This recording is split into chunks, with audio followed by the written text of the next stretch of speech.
초차부터 운행을 중단할 예정입니다. 서해 공무원 피격 사건과 관련한 감사를 진행 중인 감사원이 박주원 전 국가정보원장에게 출석을 요구했습니다. 박주원 전 원장 측은 감사원이 변호인에게 지난 23일 구도로 출석을 요구했고 이후 다시 서면으로 출석 요구서를 보냈다고 오늘 밝혔습니다. 박 전 원장 측은 KBS와의 통화에서 검찰 수사가 진행되고 있는 상황에서 퇴직 공무원에 대해 감사원이 출석 조사를 요구하는 것은 이례적이라면서 출석할 이유가 없다고 판단해 출석하지 않을 예정이라고 밝혔습니다.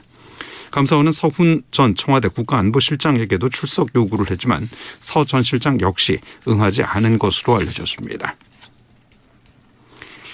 해군이 내일 동해 공해상에서 미국, 일본과 함께 대잠전 훈련을 실시한다고 발표했습니다. 해군은 오늘 연이은 미사일 발사 등 북한의 위협이 계속되는 상황에서 북한 잠수함 위협에 대한 대응 능력을 강화하기 위해 마련됐다고 밝혔습니다. 이번 훈련에는 미국의 핵추진 항공모함 로널드 레이건함과 일본 해상자위대의 구축함 아사히함 등이 참여합니다. 고 이해람 중사를 성추행한 가해자에게 징역 7년의 실형이 확정됐습니다. 대법원 3부는 오늘 군인 등 강제 추행 치상과 특정범죄 가중처벌법상 보복 협박 등 혐의로 기소된 장모 중사의 상고심에서 징역 7년을 선고한 원심을 확정했습니다. 날씨입니다. 오늘은 전국에 맑은 날씨가 이어지고 있습니다. 밤부터 내일 오전 사이에는 서해안과 내륙 지역에 짙은 안개가 끼겠습니다. 내일 아침 기온은 서울이 16도 등 전국이 11도에서 19도로 오늘과 비슷하겠습니다. 낮 기온은 서울이 28도 등 전국이 25도에서 29도로 오늘과 비슷하겠습니다. 내일도 강원 내륙과 영남 내륙에서는 일교차가 15도 이상 크게 벌어지겠습니다. 서울지방 현재 기온은 25.4도, 습도는 57%입니다. KBS 제1라디오 5시 뉴스를 마칩니다. 지금까지 아나운서 최승돈이었습니다. KBS.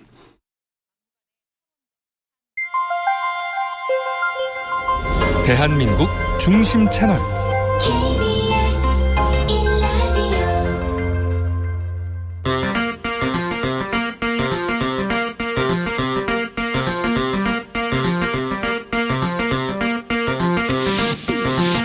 주진우 라이브.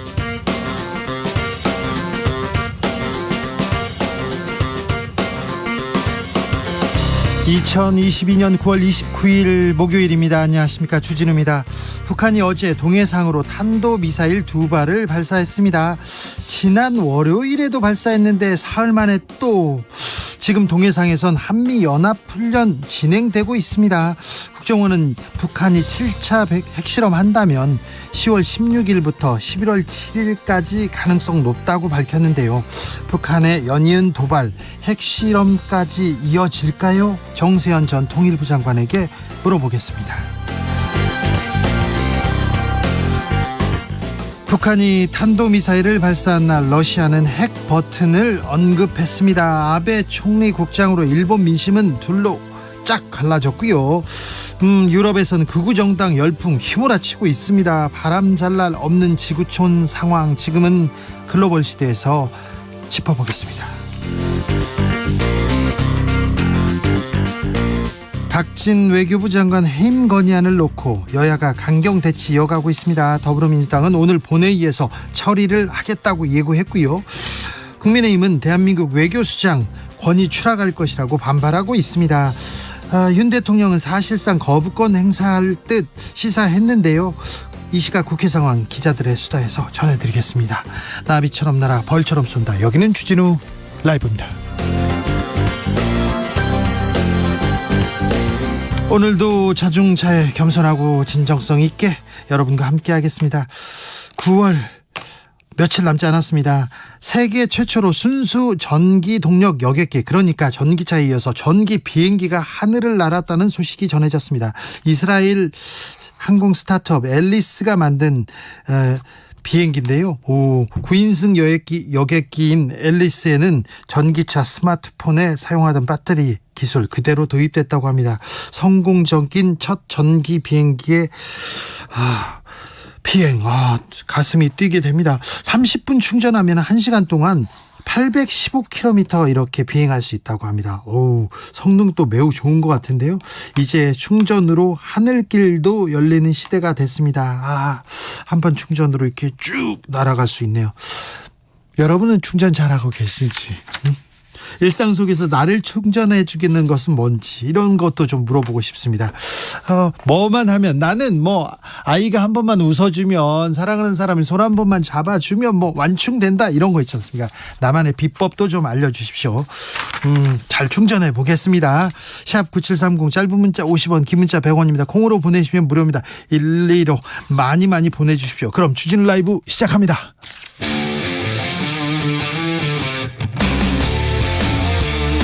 탐사보도 외길 인생 20년. 주 기자가 제일 싫어하는 것은?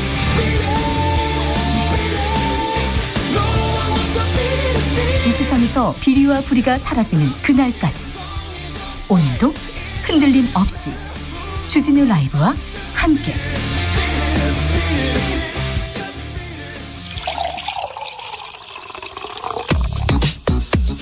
진짜 중요한 뉴스만 쭉 뽑아냈습니다. 주스 정상근 기자 어서 오세요. 네, 안녕하십니까. 택시 요금이 또 오를 것 같아요. 서울시 의회에서 또 인상안 통과시켰습니다. 네, 택시 기본요금을 4,800원으로 올리고 심야 할증 탄력요금제를 도입하는 내용의 서울시 택시요금 조정안이 서울시 의회를 어제 통과했습니다. 요금 조정안은 10월 말 열리는 물가대책 심의위원회를 통과하면 최종 확정이 되는데요. 실제 조정안이 적용되는 시점은 이 심야 탄력요금제의 경우에는 연말, 기본요금 인상은 내년 2월이 될 것으로 보입니다. 자, 그럼 연말부터 얼마나 오른답니까? 기본요금 자체가 올라가기도 하고요. 그리고 기본 거리도 현행 2km에서 1.6km로 주는 등 결과적으로 요금 미터기가 더 빨리 오르기 시작하고 또 오르는 속도도 더 빨라지게 됩니다. 심야 할증의 경우 현재 자정부터 다음날 오전 4시까지 심야 할증이 적용이 되는데 이것을 밤 10시부터로 앞당기고요. 밤 10시요? 네. 심야 아닌데 밤 10시면. 네. 그리고 이 승객이 많은 밤 11시부터 오전 2시까지에는 할증률이 20%에서 40%로 올라갑니다. 네. 이렇게 되면 밤 11시부터 오전 2시까지의 기본요금이 현행 4,600원에서 5,300원까지 올라가게 됩니다. 서울뿐만이 아닙니다. 전국의 택시 요금도 따라 올라갈 가능성 높습니다. 네, 경기도는 택시요금 인상 3년 만에 택시요금 조정 용역을 또 준비 중입니다. 네. 경기도와 서울, 인천은 그간 정책 협의를 통해 동일하거나 비슷한 수준으로 택시요금을 올린 바 있기 때문에 서울과 크게 다르지 않은 수준에서 인상폭이 결정될 것으로 보입니다. 네. 강원도는 지난 4월 이미 기본요금을 3,300원에서 3,800원으로 올렸고요. 충북도는 지난달 택시요금 용역을 진행을 했습니다. 네. 광주시는 현재 3,300원인 기본요금을 500원, 700원, 1,000원 올리는 이 세 가지 용역 결과를 두고 고심 중이라고 하고요. 전남, 제주, 대전, 울산 등에서도 적정폭 인상을 위한 용역을 추진 중입니다. 택시 대란이라고 합니다. 택시 잡기 힘들어요 이렇게 얘기하는데 택시 기사님들의 좀 벌이 복지 이런 부분이 좀 부족해서 택시 기사님들이 많이 이탈했던 것 같습니다. 택시 요금을 올리면 택시 대란이 좀 사라질까요?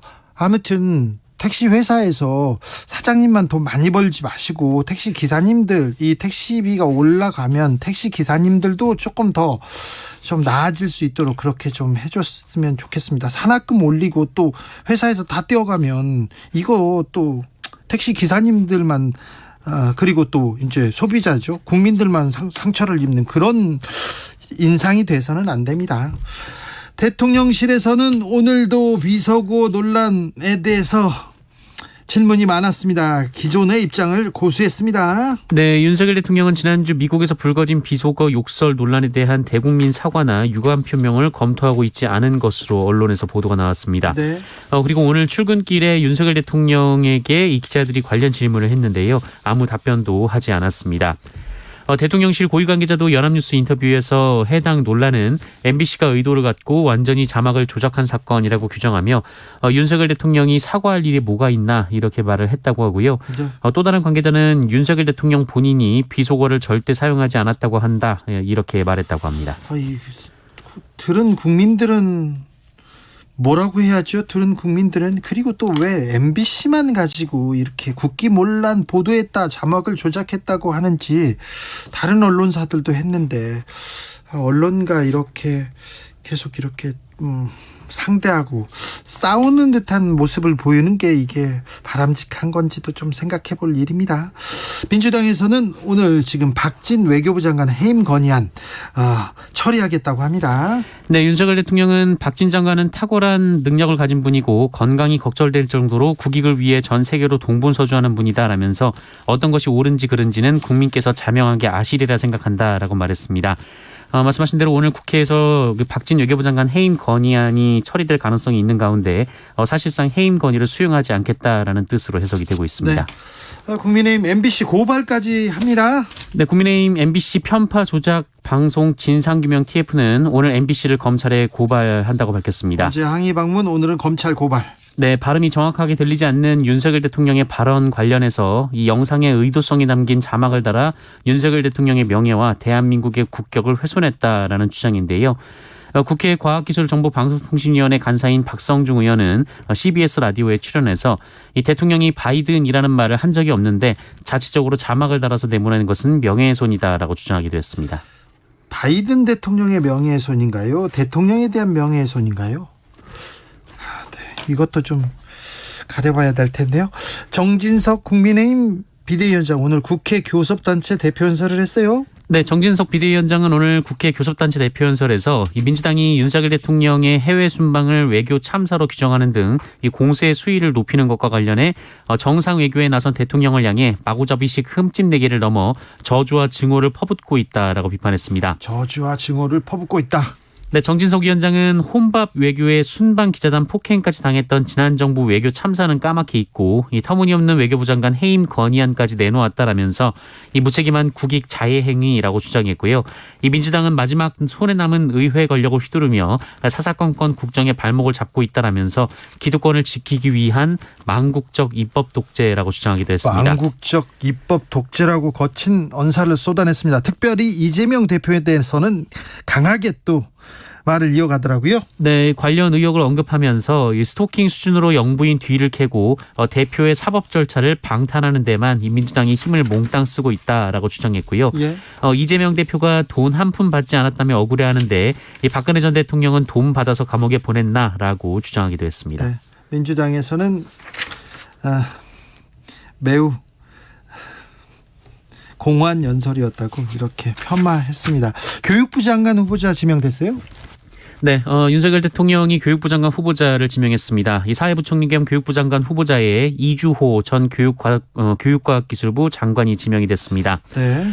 이주호 후보자는 17대 국회의원을 역임했고요. 그 이명박 정부 대통령실의 교육과학문화수석 비서관 그리고 교육과학기술부 제1일 차관 및 장관을 지낸 바 있습니다. 차관을 하다 장관까지 지냈죠. 이명박 정부의 이명박 교육의 사령탑이었습니다. 네, 현재는 한국개발연구원 국제정책대학원 교수와 아시아교육협회 초대 이사장으로 재임 중입니다. 김대기 대통령 비서실장은 교육 현장과 정책에 두루 정통한 교육 전문가라면서 윤석열 정부의 교육개혁 과제를 차질 없이 추진하고 사회부총리로서 범부처 간 긴밀한 협력과 조율을 해나갈 적임자라고 밝혔습니다. 몇 달 만에 돌고 돌아서 MB맨으로 갔습니다. 보수적인 역사관, 자유민주주의를 이렇게 가장 많이 부르짖었던 한 사람으로, 한 정치인으로 저는 기억에 남는데요. 자유민주주의를 교과서에 삽입하기 위해서 굉장히 노력했습니다. 했었는데 이분이 됐군요. 자사고 설립 기억납니다. 그리고 고교 서열화 이렇게 비판도 받았고요. 일제고사를 부활했다 이렇게 경쟁 교육으로 내몰았다고 하는데 교육부 장관 후보자는 교육부 해체를 주장하던 사람입니다. 교육부를 해체하자 이렇게 주장하던 분이 교육부 장관, 그러니까 교육부의 수장으로 왔습니다. 어떤 교육관을 보여줄지, 윤석열 정부는 어떤 교육관을 가지고 있을지 좀 지켜보겠습니다. 김문수 전 경기도지사 장관급 자리에 임명됐습니다. 네, 윤석열 대통령은 사회적 대화기구인 경제사회노동위원회 새 위원장으로 김문수 전 경기도지사를 임명했습니다. 장관급인 경사노위 위원장은 임기 2년으로 문재인 정부 당시 약 5년간 재임한 문성현 전 위원장이 지난 7월 임기를 1년 이상 남기고 사퇴하면서 2개월째 공석이었습니다. 김문수 신임위원장은 노동운동가 출신이고요. 1996년 신한국당으로 국회에 입성해서 삼선 의원을 지냈습니다. 경기도지사도 했는데 이분이 경사노위, 그러니까 지금 정부도 그리고 또 재계도 이 노동자도 이렇게 다 좀 아우르면서 협상을 이렇게 이어가야 될 뿐인데 반노동적이다, 노골적으로 노조를 싫어한다, 이런 평가 받습니다. 네, 노골적으로 노동조합의 적대감을 드러낸 바도 있는데요. 이 김문수 위원장은 자신이 운영하던 유튜브 채널에서 이 노동자들이 손해배상 소송을 가장 두려워한다라며 민사 소송을 오래 끌수록 가정이 파탄나게 된다라는 말을 하기도 했습니다. 태극기 집회를 정광훈 목사와 함께 이끌면서 좀 아스팔트에서 가장 목소리를 크게 낸 분이시기도 하죠. 김문수 전 경기도지사, 네, 장관급 자리에 임명됐네요. 우리 군이 일본군과 함께 훈련을 한다고요? 네, 한국과 미군 해군 그리고 일본의 해상자위대가 내일 이 독도 인근 공해상에서 연합 대잠수함 훈련을 실시합니다. 하필이면 독도 인근에서 일본군하고요. 일본군이 일장기를 겁니까? 이것도 우길기를 겁니까? 이것도 걱정이 되는데요. 네, 그 부분이 논란이 되고 있는데요. 그 안규백 민주당 의원은 어제 SNS에 그 예정된 훈련 장소가 한국 작전구역 바뀌기는 하지만 독도에서 불과 150여 킬로미터 떨어진 곳이다라고 비판했습니다. 이 5년 전 합동훈련을 한 바 있습니다만 그때는 제주 남쪽 한일 중간수역 공해상에서 이뤄진 바 있었습니다. 하지만 이에 대해서 국방부는 별도의 입장문을 냈는데요. 북한 SLBM 위협과 잠수함의 주요 활동 예상 해역을 고려해서 동해상 공해구역을 선정했다라고 밝혔습니다. 그래도 독도 인근에서 우길기가 펄럭이는 거, 일장기가 펄럭이는 건 이거는 아닌데 5년 만에 지금 군사훈련을 하는데 왜 독도 인근인지 잠시 후에 우리가 군사 전문가 김종대 전 의원한테 자세하게 좀 물어보겠습니다.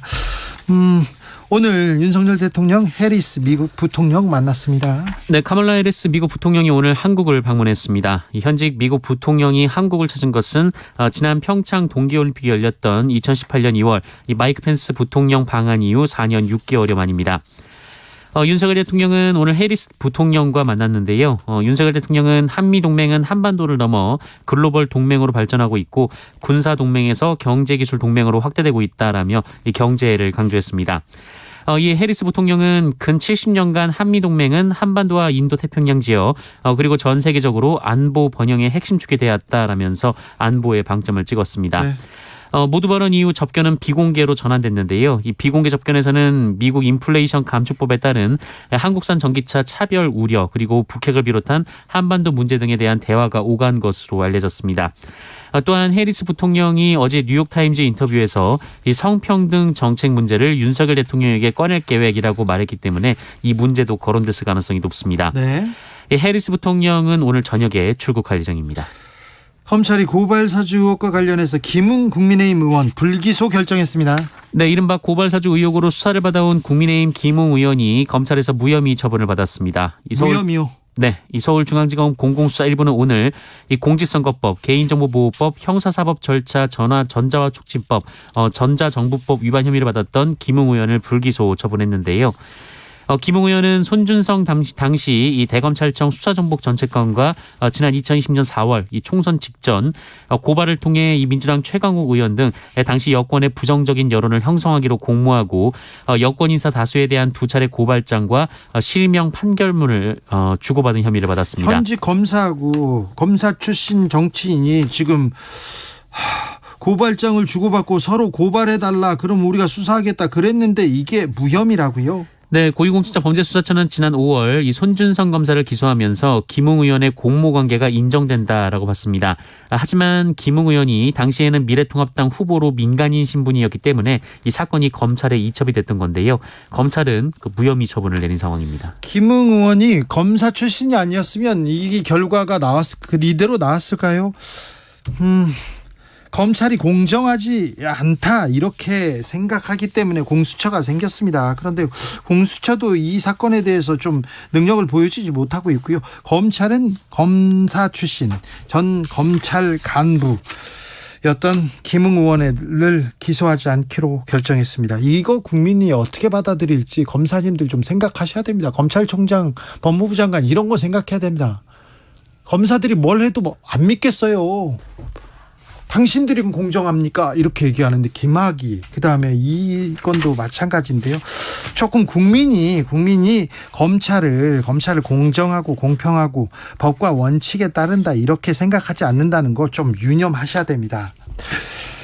교권 침해 논란이 이어지고 있습니다. 교육부가 교권을 침해한 학생 분리하기로 했어요. 네, 정부가 교사에게 폭력을 행사하는 등 심각하게 교권을 침해한 학생을 교사에게서 즉각 분리하는 방안을 추진합니다. 네.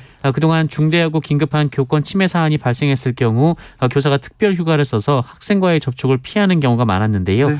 앞으로는 학생에게 출석 정지 등의 조치를 해서 교원과 즉시 분리한다는 계획입니다. 네. 아울러 이 출석 정지 이상 조치를 받은 학생은 학부모와 함께 의무적으로 특별 교육을 받도록 하고 이에 따르지 않을 경우 추가로 징계할 수 있도록 이 실효성도 높일 방침입니다. 교권을 침해하는 학생이 있다. 이거는 좀 안 되죠. 선생님 뭐 그림자도 밟지 않는다 이런 얘기 거기까지는 아니더라도 선생님한테 그러면 안 됩니다. 안 됩니다. 선생님들한테 그러면 안 됩니다. 학교도 그렇고요. 학생들도 그렇고 그 교육부도 그렇고요. 선생님들을 좀 존중하는 그런 정책 계속 나와야 됩니다. 신당역 살인사건 피의자 전주환 스토킹 관련해서 1심에서 징역 9년 선고받았습니다. 네, 전주환은 피해자가 숨지기 전 피해자를 스토킹하고 불법 촬영한 혐의로 기소된 바 있는데요. 네. 1심에서 징역 9년을 선고받았습니다. 스토킹만 한 거죠? 나머지 다른 거는 또 재판이 있죠? 네, 그렇습니다. 이 서울 서부지법은 성폭력 범죄의 처벌 등에 관한 특례법 및 스토킹 범죄의 처벌 등에 관한 법률 위반, 이 정보통신망법 위반 등의 혐의로 기소된 전주환에게 이같이 선고하고 80시간의 스토킹 치료, 40시간의 성범죄 치료 프로그램 수강도 명령했습니다. 고 이해람 중사 성추행한 가해자 징역 7년 확정받았어요? 네, 대법원 3부는 오늘 군인 등 강제추행 치상과 특정범죄 가중처벌법상 보복 협박 혐의로 기소된 장모 중사 그리고 군 검찰의 상고를 모두 기각하고 이 장모 중사에게 징역 7년을 확정했습니다. 오랜 기간 인권유린 자행됐던 선감학원이 있습니다. 또 유해가 발견됐네요. 네, 일제강점기부터 군사정권 시절까지 운영된 이 경기도 안산의 선감학원은 이 불황자를 교화한다는 명목으로 아이들을 가두고 강제 노역을 시켰습니다. 그리고 이 과정에서 안매장된 피해자가 많다라는 증언들이 잇따랐는데요. 시신이 묻혔다는 증언이 이어진 장소에서 조사가 시작이 됐는데 하루 만에 이 10대 피해자의 것들로 추정되는 이 치아가 발견됐다고 어제 KBS가 보도했습니다. 형제복지원 같은 집단 인권 침해 시설 가운데 국가가 공식적으로 유해를 찾아낸 건 이번이 처음인데요. 시골 현장에는 적어도 159의 시신이 매장됐던 것으로 추정이 되고 있습니다. 이 아픈 현대사 어떻게 해야 될지. 불황자가 뭡니까? 불황자가 가난한 사람이면 그러면 불황자입니까? 교화한다고요? 어떤 명목으로요? 참 국가의 폭력에 대해서 국가가 어떻게 대응해야 될지, 어떻게 사죄하고 반성하고 역사에 앞으로 나가야 될지 좀 고민이 필요한 것 같습니다. 코로나 상황 어떻습니까? 네, 오늘 코로나19 신규 확진자 수 3881명입니다. 어제보다 5,200여 명 정도 적고요. 네. 목요일 발표 기준으로는 12주 만에 최소치입니다. 주스 정상근 기자 함께했습니다. 감사합니다. 고맙습니다. 지친 하루 아니면 지친 삶 어떻게 충전합니까? 나만의 방법 있습니까? 얘기하는데요. 1663님께서 시원한 아이스라떼 한 잔이면 충전되어요. 커피 한 잔에 충전이군요. 4332님 저는 커피 안 먹거든요. 커피 너무 써요. 그 커피를 무슨 맛으로 먹나 하는데 커피를 먹으면 충전이 되는군요. 4332님 웃고 있는 아이만 보면 충전됩니다. 우리나라 아이들의 웃음소리가 끊이지 않도록 정치인들이 잘해서 출산율도 좀 올라갔으면 좋겠어요. 그러니까요. 아주 어린 영유아들은 집에서만 있는 줄 몰랐죠? 네. 아이들이 좀 많이 보여야 되는데 아이들 보기가 어려워요. 해들님 사춘기 아들만 2명인 전 반려견 보면서 힐링합니다. 아이들 말고요.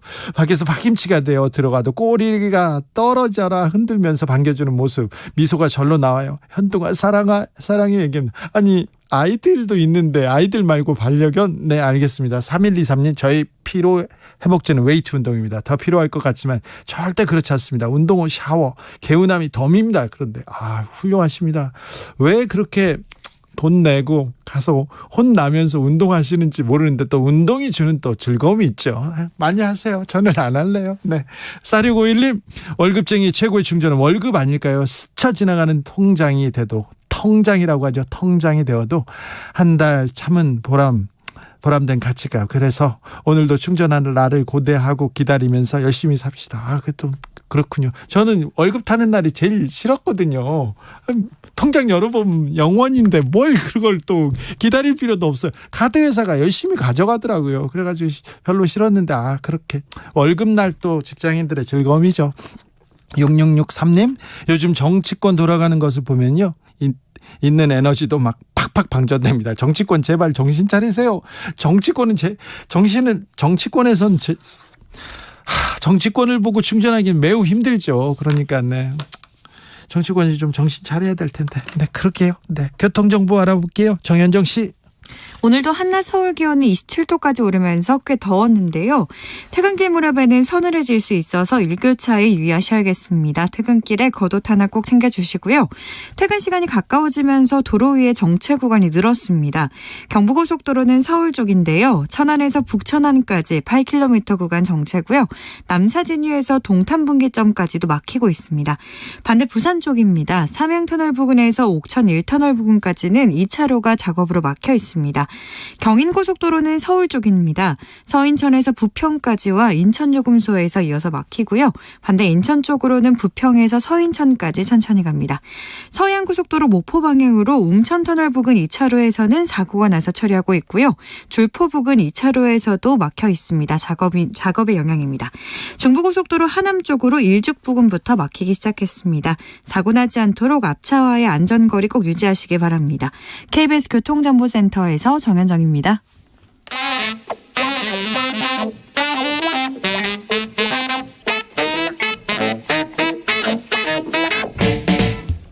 세계는 넓고 이슈는 많다. 우리의 시야를 국제적으로 넓혀보겠습니다. 국내 뉴스, 국제 이슈 다 덤벼라. 지금은 글로벌 시대. 국제적인 토크의 세계로 들어가 보겠습니다. 군사 외교 안보 전문가 김종대 전 의원 어서 오세요. 안녕하십니까. 세계적인 평론 임상훈 인문결 연구소장 안녕하세요. 네, 안녕하십니까. 네. 본격적으로 시작하기 전에 윤석열 대통령의 순방 어떻게 보셨어요? 뭐 하도 말들이 많고 저도 얘기를 많이 해서 그러는데 이제 좀 추스리시라. 네. 이제 뭐 일 좀 벌리지 마시고 지금 가뜩이나 어려운 판에 그래서 이제 더 이상 국민과 싸우지 마셔라 이렇게 조언드리고 싶네요. 네, 국민과는 싸울 생각이 없는데요. 언론과 싸울 생각이 있으신 것 같습니다.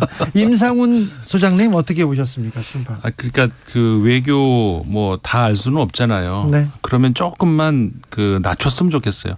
본인이 모르는 건 당연히 그럴 수 있죠. 네. 대통령이 어떻게 다 아십니까? 예. 근데 다 아는 것처럼 자꾸 행동을 하시려는 거에서 무리수가 나오는 것 같아요. 예. 그냥 좀 겸손했으면 좋겠습니다. 네.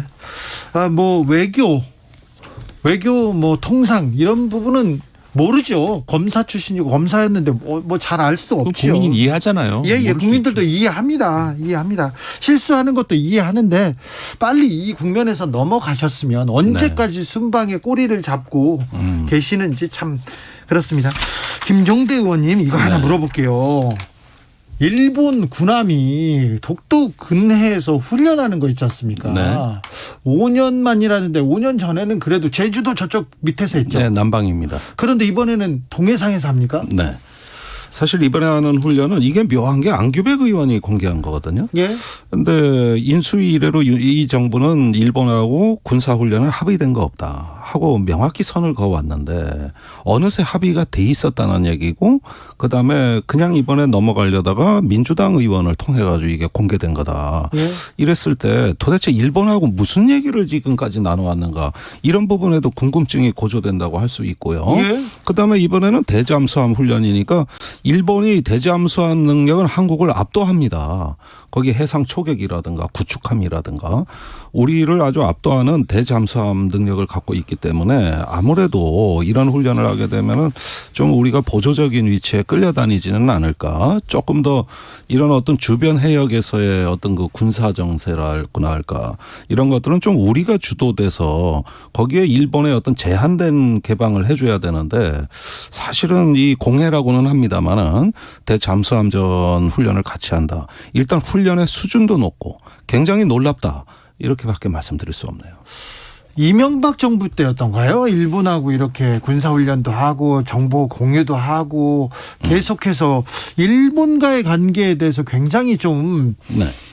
중시했어요. 그런데 지금 윤석열 정부에서 일본 정상회담, 한일 정상회담에 그렇게 좀 매달리더니 이제 군사훈련까지 하려고 해요. 원래 한일 관계 정상화의 목적이 바로 이거였습니다. 그러니까 한미일 안보 협력을 최우선시하고 역사 문제는 주변부에서 그 걸림돌을 제거하는 방향으로 한일 관계가 전개돼 왔다는 거. 그런 면에서는 북핵 문제 위협이 고조될수록 일본과 거의 준군사 동맹에 가까운 군사 협력을 원했던 것이다. 이게 원래 본질이었고 이번에 대잠수함 훈련을 하면 그 다음에는 미사일 방어 훈련도 어쩌면은 얘기가 나올 것 같아요. 이런 식으로 하나씩 차곡차곡 쌓여 들어갈 때 네. 이제 한미일의 어떤 군사적 결속 이 부분이 새로운 차원을 맞이하게 된다. 이 점 강조해드리고 싶습니다. 이 부분은 일본이 강력하게 원하는 거죠. 미국도 마찬가지지만. 네, 그렇습니다. 네. 우리보다요. 네. 네. 우크라이나 얘기로 가볼까요? 우크라이나 네, 러시아가 점령한 곳이 있어요. 근데 영토 편입을 위한 주민투표 높은 찬성률로 통과됐다고 합니다. 네. 어떤 의미인가요? 뭐 사실 주민투표 결과를 정해놓고 한 주민투표였고 투명함에다 그냥 투표하는 거라며요. 예. 거의 반강제 투표네요. 이거. 그리고 이제 하루에 이루어지는 것이 아니라 이제 5일간 지속된 투표였는데 그 앞에 4일 동안은 예. 투표소에 가서 투표를 하는 게 아니라 투표용지에다 사인을 하면 네. 선거관리위원회에서 와서 가져가는 거예요. 아, 그래요? 그러면 이게 투표입니까? 그러니까 그리고 마지막 날 하루만 네. 투표소에 가서 투표하는 그런 방식이었는데 아니 뭐 무슨 이런 투표가 어디가 있습니까? 그러니까 네. 아까 러시아식이네요. 러시아식 예. 결과를 정해놓고 하는 투표였고 예. 뭐 결과가 이렇게 되는 것에 대해서 뭐 특정 지역 같은 경우에는 99% 찬성률 이건 보나마나한 것이고 사실은 그 투표의 그 결과는 우리가 별로 이제 뭐 이미 정해진 수순이었고 다만 이제 투표를 하는 그 사실은 11월 원래는 11월쯤에 예정이 돼 있었습니다. 11월 초에. 투표를 왜 하는 거예요? 이렇게 할 거면서. 그러니까 이게 군 동원령부터 이제 같이 연결을 시켜서 봐야 되는데 네. 뭐 우리 보도는 많이 나왔습니다만은 예비군 중심으로 해서 군 동원령이 내려졌잖아요. 그것이 그 푸틴 대통령이 그 직전에 그 상하이 그 우즈베키스탄에서 이번에 열렸었죠. 상하이 그 평화협력. 거기에 가서 어떻게 보면은 그 지금은 이제 과거에 나토에 대항하고자 하는 그 바르샤바 조약 기구 없으니까 그런 유사한 뭔가를 좀 만들어 볼까 하는 여러 가지 그 우방들을 만들어 보려고 하는 그런 찰나에 그 인도하고 중국에 아주 그 면박을 당할 정도로 이번에 그 시진핑도 가서 핀잔을 줬죠. 네, 대놓고 면박을 당할 정도였거든요. 네. 그리고 그 푸틴 대통령이 주로 그 정상회담을 할 때 자주 쓰는 전략이 늦게 가는 겁니다. 예. 그 기다리게 만들어서 늦게 도착하고 하는데 이번에 이 두 정상이 그렇게 해버렸어요. 푸틴을 기다리게 하고 늦게 오는. 푸틴보다 늦게 가는 사람이 있어요. 그러니까 이번에 그 어떻게 보면 굉장히 그 아주 작정하고 그 인도 총리 같은 경우는 그랬잖아요. 지금은 전쟁할 시기 아니다 이런 얘기까지 할 정도로. 그러니까는 이제 푸틴 대통령 입장에서는 더 이상 기댈 곳이 없었죠. 군 동원령으로 바로 이제 그 이어지는 거였고, 근데 군 동원령이라는 것이 자국이 침범을 받는다 그러면은 국민들도 어떻게 뭐 설득력이 있죠. 대국민 설득력이 있는데 네. 외국으로 공격하기 위해서 군 동원령을 한다? 이게 누가 이거를 그 받아주겠습니까? 그러니까는 자국이 침입을 받는다는 사실을 이제 그 명시를 해야 되는데 그렇게 되면은 그 소위 말해서 그 우크라이나의 동부 지역에 있는 우리 돈바스 지역이라든가 그 남부의 헤르손이라든가 등등 이쪽을 러시아 영토화 시켜버리면 그러면은 우크라이나가 그쪽을 탈환 공격을 하면은 그거는 러시아 입장에서 우리 영토를 침입한다 이렇게 되잖아요. 이런 좀 말도 안 되는 논리를 지금 보이려고 지금 이런 네. 투표를 만들었군요. 그래서 투표를 갑자기 지금 그 9월 말로 원래는 11월 초였는데 그렇게 해가지고 이제 일사천리로 이제 될 겁니다. 이제 푸틴 대통령이 이제 곧 의회에서 그 영토를 우리 것으로 이제 합병 선언을 할 거고 그렇게 되면은 우크라이나 공격을 하면은 이 지금까지는 특수 군사 작전이었었어요. 그러니까는 무슨 얘기냐면은 우크라이나 영토 안에 자국 국민들이 핍박을 받는다거나 공격을 당하는 것을 우리가 이제 보호하기 위해서 군사작전을 하는 것이다였는데 이제는 자국 영토를 침입하는 외국 군대를 막는 전쟁이라는 이런 식으로 간다는 거죠. 네. 그러니까는 핵 그 공격을 할 수도 있다는 그런 암시를 하는 것도. 그게 또 걱정입니다. 그게 걱정이에요. 지금 러시아가 생각하기에 전쟁 상황이 그렇게 또 썩 희망적이지 않은 것 같습니다. 그럴수록 핵을 만지작하면서 뭐 우리가 그냥 엄포만이 아니다 이렇게 나오는데 이거 걱정됩니다. 사실 두 가지 키워드로 전 종합하고 싶은데요. 지금 푸틴의 전략은 이제 국제 정치에서 말하는 광인 전략, 미치광이 전략. 네. 무슨 짓을 할지도 모른다. 예, 과거에 닉슨이 소련에 대해 썼던 전략입니다. 여차하면 뭐 극단적인 공포를 몰고 올 수 있는 한마디로 미친 사람으로 비춰지길 원하는 전략. 예, 이것이 있고요. 두 번째 하이브리드 전략인데 단순히 군사적인 수단만이 아니라 그 노스트림이라고 해가지고 네. 독일에 가스를 공급하는 여기서 정체불명의 지금 사건이 벌어졌어요. 세 곳에서 갑자기 가스 예. 누출 사건이 있었죠? 그렇습니다. 바다에서 엄청난 양의 에너지가 지금 분출되고 있거든요. 네. 가스가. 근데 외신에 의하면 한 곳 더 있어서 네 곳이라는 보도도 있습니다. 예. 그럼 이렇게 동시다발적으로 무언가가 멀쩡한 가스관을 폭파시킨 거 아니냐. 그렇다면 그 주범이 누구냐. 근데 이걸 미스테리로 남겨놓으면 유럽의 공포가 엄청나게 증폭되는 겁니다. 네. 그러지 않아도 지금 뭐 에너지난에 거의 겨울에 대한 걱정인데. 걱정이 차곡차곡 쌓이고 인플레이션 자꾸 지금 확산되고 있고 이러는 상황에서 상대방의 어떤 그 심리의 중심을 이렇게 때리는 전략. 그래서 군사 비군사 전략이 배합된 하이브리드 광인 전략. 이 부분으로 지금 어떤 전장의 판을 짜는 거 아니냐. 여기에 이제 핵 에너지 모든 게 다 들어오는 것이죠. 그걸 위해서 내개 점령 지역에서의 주민 투표도 진행된 거 아니냐. 그런 어떤 것들을 좀 종합적으로 봐야 될 것 같아요. 아이고 이게 어떻게 되죠? 지금 러시아에서는 동원령 이후에 계속해서 20만 명 이상이 해외 도피하고 있고요. 조지아 국경은 차량 행렬 이어지고 자전거 타고도 막 도망가더라고요. 터키행 비행기는 만석이고요. 이렇게 상황이 안 좋으면 이 광인 전략이 더 좀 극단적으로 갈 수도 있을 것 같아요. 앞으로 어떻게 됩니까 여기? 그러니까 지금 김종대 의원께서 잘 지적을 해 주셨는데 이 광인 전략이라고 하는 건 원래 약간 이제 미국에서 나오는 그런 전략이 아니겠습니까? 그런데 하이브리드 전략 같은 경우에는 러시아의 어떻게 보면 고유 자신들이 개발한 어떤 그런 거 과거 20세기 초부터 역사가 시작이 되는 그런 건데 핀란드를 상대로 해가지고 교란 그 국민들 혼란시켜 놓고 그 땅을 빼앗는 뭐 그런 전략. 크림반도에서도 이미 한번 그랬었고. 네. 이번에도 이제 똑같이 그렇게 이렇게 되는 건데 문제는 그러니까 우크라이나만의 그 어떤 그 혼란을 주는 그런 전략이 아니라 아까 의원님 지적하신 것처럼 서유럽 국가들까지 전체를 지금 불안에 이제 떨게 만드는 그런 전략으로 간다는 거거든요. 이게 전쟁이 길어질수록 서유럽 국가들에서는 처음에는 우크라이나 돕자고 많이들 했죠. 이제는 이게 뭐 어디까지 가려고 그러는지 그만 좀 해야 되는 거 아니야 이렇게 되는. 올 겨울 에너지난 때문에 되게 그러니까. 불안이 큽니다. 예, 지금 이거 국가마다 뭐 많이 확보를 하고 독일 같은 경우도 지금 아까도 노르트스트림 그 관을 통해서 굉장히 어떻게 보면 지금까지 그 천연가스를 극단적인 그 의존도가 높았거든요 러시아에. 근데 이제 이렇게 되니까 독일 장관은 지금 그 에너지 구하러 다니느라고 난리예요. 전 세계를 돌고 다닌단 말이에요. 그걸 구하겠다고. 지금은 상당히 80% 이상 90% 가까이 확보가 됐다고는 합니다. 이번 겨울에 쓸 에너지가. 그런데 어쨌든 간에 그 지금의 그 인플레이션이라든가 여러 가지가 유럽은 그러니까 서유럽 같은 경우에 올 겨울을 나기가 굉장히 좀 공포스러운 그런 상황이 있어요. 이번에 이탈리아가 총선으로 이제 뭐 좀 이따 뭐 얘기가 나올지는 모르겠습니다만은 총리가 바뀌었잖아요. 극우 정당으로 갔죠. 극우 정당으로 갔어요. 그러면 물론 그 총리로 유력한 그 정치인이 뭐 푸틴을 돕겠다는 그런 정도까지는 아니지만 어쨌든 극우의 성향상 그 지금까지의 이탈리아의 다른 그 정파하고는 다른 그런 양상으로 그런 위험이 있단 말이에요. 그런 식의 그러니까는 서유럽이 흔들리게 하는 그런 전략 굉장히 보면 러시아 입장에서는 그런 것들이 하이브리드 전략의 어떤 결과로서 기대할 수 있는 그런 거거든요. 그런데요.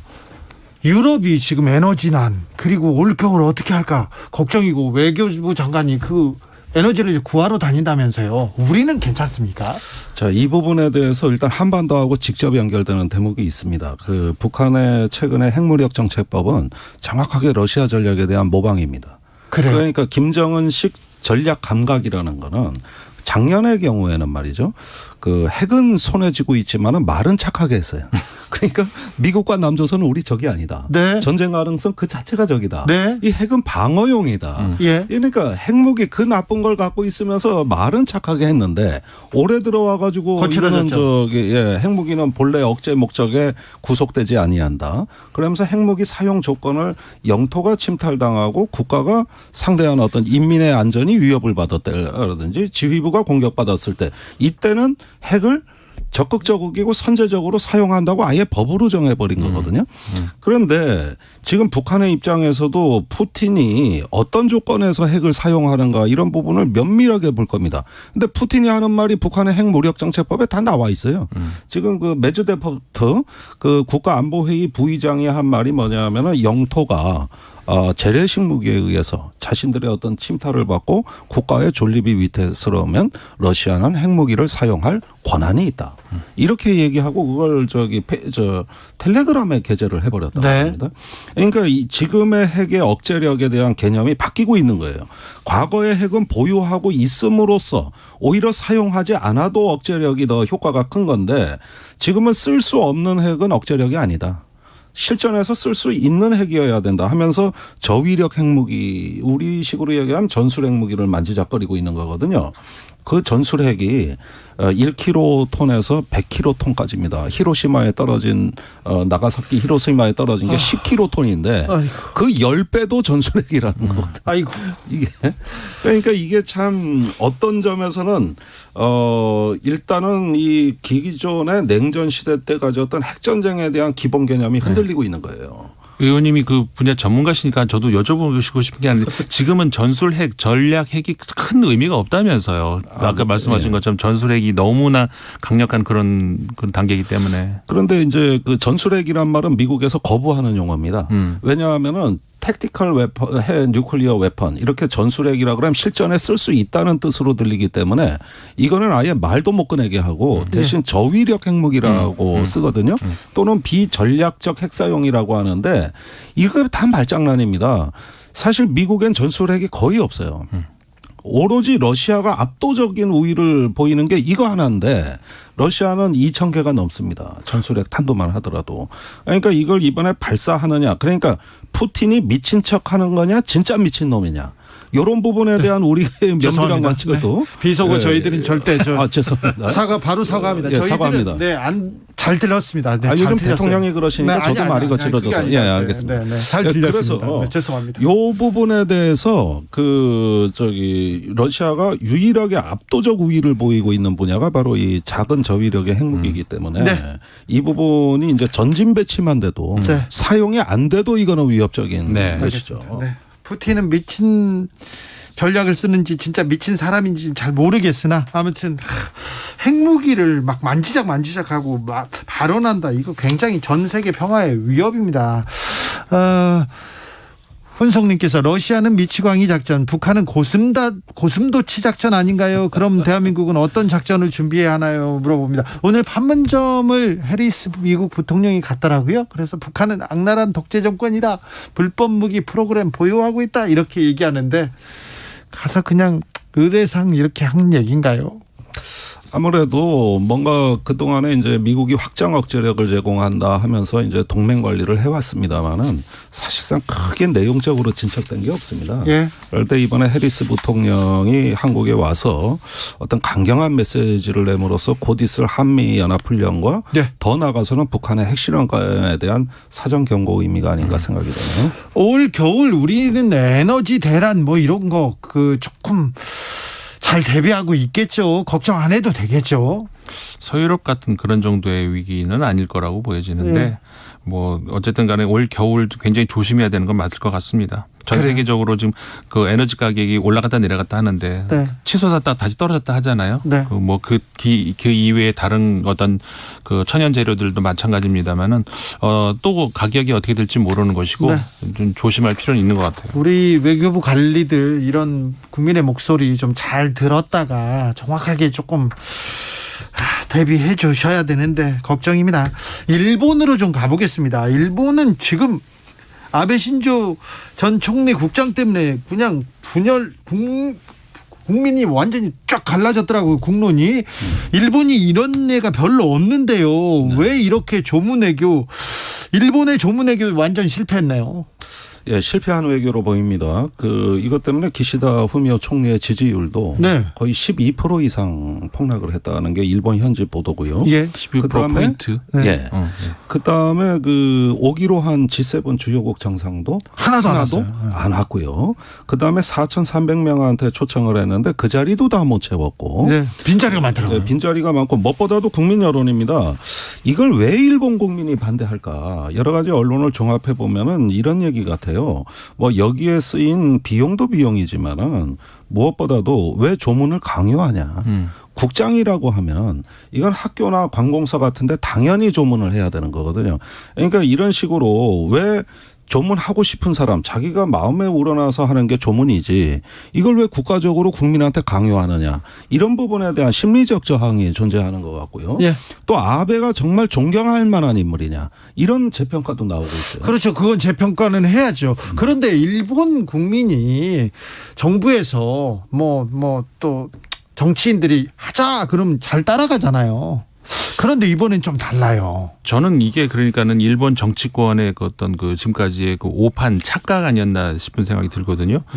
지금까지 중간에 잠깐씩의 예외를 제외하고는 2차 세계대전 이후로 계속해서 우파 정권 네. 자민당이 집권을 해오고 있잖아요. 네, 네. 일부 약간의 예외를 제외하고는 그러면서 국민들의 지지는 변함이 없다라고 생각을 하는 것 같아요. 특히 이제 대통령제보다 의원 내각제 같은 경우에는 국민들의 민심과 별도로 어쨌든 권력이 정해질 수 있는 그런 곳이잖아요. 네. 총리를 결정하는 문제도 포함을 해서.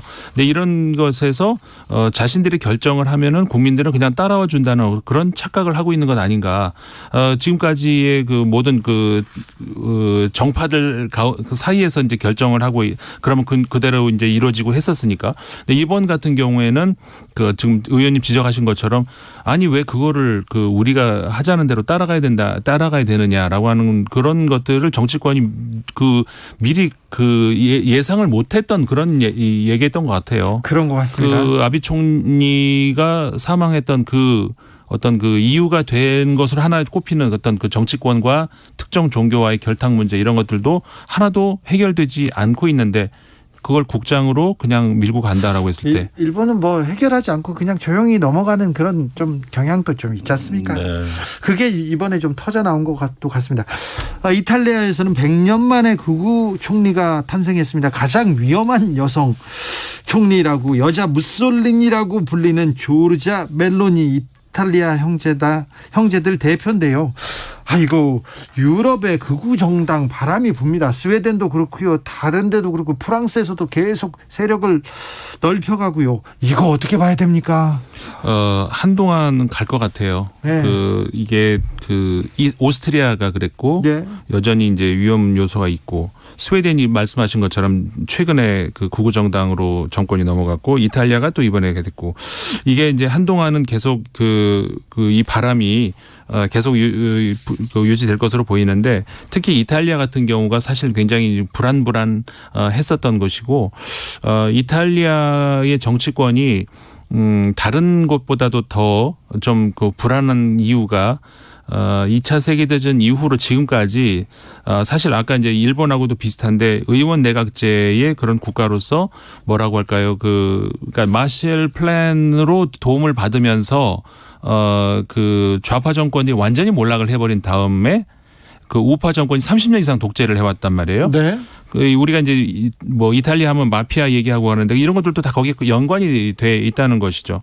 근데 그러면서 정치권에 대한 불신, 총체적 불신 이런 것들이 결국은 모든 정치권은 믿을 수가 없다라고 하면서 다른 쪽으로 고개를 돌리죠. 그러다 보니까는 무슨 재벌한테 갔다가 그다음에는 무슨 저 포퓰리스트한테 갔다가 결국은 극우까지 이제 온 거란 말이죠. 그러니까는 기존 정치권이 신뢰를 잃으면서 국민들의 시선이 자꾸 이제 외곽으로 도는 거예요. 정치 경험이 전무한 사실 이탈리아 형제들 같은 경우도 얼마 최근까지도 지지율 4% 정도 네. 굉장히 소수 정당이었거든요. 이분은 그냥 유튜브에 극우 성향의 글을 올리고 네. 얘기를 하다가 그냥 대통령이 됐어요. 준비 없이. 그러니까 이탈리아가 지금 불안한 게 바로 이런 대목이에요. 전혀 준비되지 않은 그런 사람들 중심으로 해줘. 계속 지금 기존 정치권을 제외하고 계속 돌고 있어요. 준비되지 않은 사람이 이렇게 정권을 잡는다. 얼마나 위험한 일인지 모르나. 글쎄요. 한국에서 일어나는 일을 좀 잘 보셨으면 이탈리아 국민들도 도움이 되셨을 건데 결과가 이렇게 됐어요. 네. 그런데 이제 외치고 있는 게 반이민. 반이유 이러면서 이제 다시 고립주의 내셔널리즘에 호소하고 있거든요. 네. 근데 이런 게 이제 헝가리에서도 나타났고 오스트리아에서도 나타났고 제가 현역 때 나토 의원총회 같은 데 참석해 보면 네. 유럽 의원들 발언이 맞는가 싶을 정도로 폴란드, 오스트리아 이런 데 의원들 발언이 굉장히 강경해요. 그래서 깜짝깜짝 놀라고 그러다가 이제 우리가 영국이 브렉시트 하는 걸 또 지켜봤는데 네. 이것이 전체 유럽의 향배에 어떤 영향을 줄 거냐 하는 문제입니다. 그러니까요. 계속 이렇게 분열이 되면 이걸 지금 제일 즐기는 사람이 푸틴입니다. 네. 유럽이 이게 결속하지 못하면 누가 좋은 일일까요? 네. 그리고 진짜 국민들의 복지 수준이 향상될까요? 그런 면에서 EU가 다 재발명돼야 된다고 저는 봐요. 각국의 자주권과 재량권, 주권을 그래도 존중하는 토대 위에서 연합체가 돼야 되는데 이게 국가 간의 불평등하고 제약이 돼 있다 보니 국민들 민심이 폭발하는 거거든요. 그래서 이런 면에서 유럽연합의 미래가 불안하다. 네. 어둡다. 전 그렇게 좀 느낌이 오네요. 지성과 이성이 지배하던 시대가 지나나요? 정치가 실종되는 상황을 여기저기에서 목도하게 됩니다. 아이고 걱정입니다. 그러니까 이탈리아 같은 경우가 특히 이제 더 문제가 되는 것이 북아프리카에서 반이민 이 목소리가 자꾸 먹혀 들어가는 이유가 예. 북아프리카에서 제일 가까운 데가 어쨌든 이탈리아고 이탈리아로 계속 이제 불법 이민자가 넘어가는 것이고 그다음에 이탈리아가 다른 서유럽 국가들 프랑스나 독일이나 이런 나라에 비해서 이제 GDP가 좀 떨어지죠. 네. 그쪽으로 이제 많이들 노동을 하러 가고 했었습니다. 예. 근데 EU가 탄생을 하면서 동유럽 국가들이 그 자리를 메꿔버렸어요. 예. 그러니까 이탈리아는 더 어려워지는 상황이 되는 것이고 이런 것들이 총체적으로 이탈리아가 지금 계속 빠져나가지 못하는 그런 상황을 계속하고 있는 거거든요. 네. 갑자기 EU에 편입돼 가지고 이탈리아 친구들이 자기네들이 막 부자인 것처럼 있다고 보니까 나중에 너무 경제적으로 이렇게 몰락한 사람들이 많고 또 그 자리는 또 난민들이나 동유럽에서 노동자들이 채우니까 자기네들이 지금 할 일이 없어서 또 남을 지금 탓하고 있는 거군요. 그렇습니다. 알겠습니다. 김종대 전 의원께서 아까 여론조사 얘기하셨는데요. 일본 시사통신이 지난 9일에서 12일까지 일본 국민 2,000명 대상으로 실시한 여론조사입니다. 기시다 내각 지지율이 지난달 대비해서 12% 급락했습니다. 네. 이런 것까지 합니다. 그런 것까지 잘 해드려야 되는데 그렇죠. 예, 제가 가끔 그런 게 좀 부족합니다. 아니요, 저희가 그럼 합니다. 진행자가 커버해야지. 그럼요. 제가 어떻게 합니까? 네, 그러면 저는 잘 들었어요. 예. 네, 잘 듣고 이렇게 하겠습니다. 오늘도 잘 배웠습니다. 네. KBS는 공정하니까요. 아이 그럼요. 제가 그래서 좋아하지 않습니까? 자, 임상훈 소장님 감사합니다. 네, 고맙습니다. 김종대 의원님 많이 배웠습니다. 감사합니다. 핵은 또 핵 얘기는 좀 더 이상 나오지 않도록 어떻게 해야 될 텐데. 그래서 헥헥거리는 세상이 없었으면 좋겠어요. 그럴까요? 예. 알겠습니다. 그렇게 할게요. 네. 핵 좋았어요? 네. 감사합니다.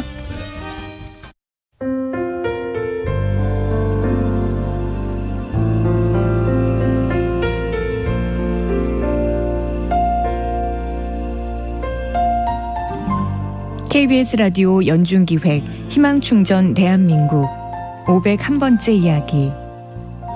안녕하세요. 아나운서 이현주입니다.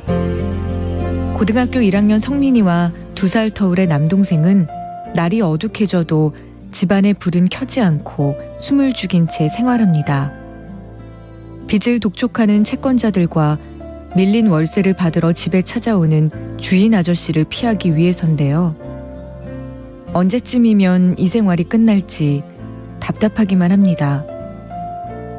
아빠가 돌아가신 뒤로 집안의 가장이 된 엄마는 다른 지역으로 일을 하러 떠난 지 5년이 훌쩍 넘었습니다.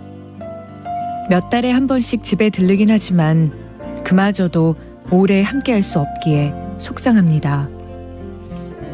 엄마가 해주는 따뜻한 집밥이 늘 그리운 형제의 소원은 그저 안정적인 환경에서 엄마와 함께 살아가는 것뿐입니다. 성민이네 가족이 하루빨리 희망을 마주할 수 있도록 여러분이 손을 내밀어 주세요. 여러분의 따뜻한 손길이 희망의 빛이 됩니다. ARS 060-700-1580 060-700-1580 한 통화 3,000원으로 희망을 선물해 주세요. KBS 라디오 연중기획 희망충전 대한민국은 초록우산 어린이재단, 인탑스 주식회사 그리고 청취자 여러분과 함께합니다. ARS 060-700-1580 한 통화 3,000원입니다.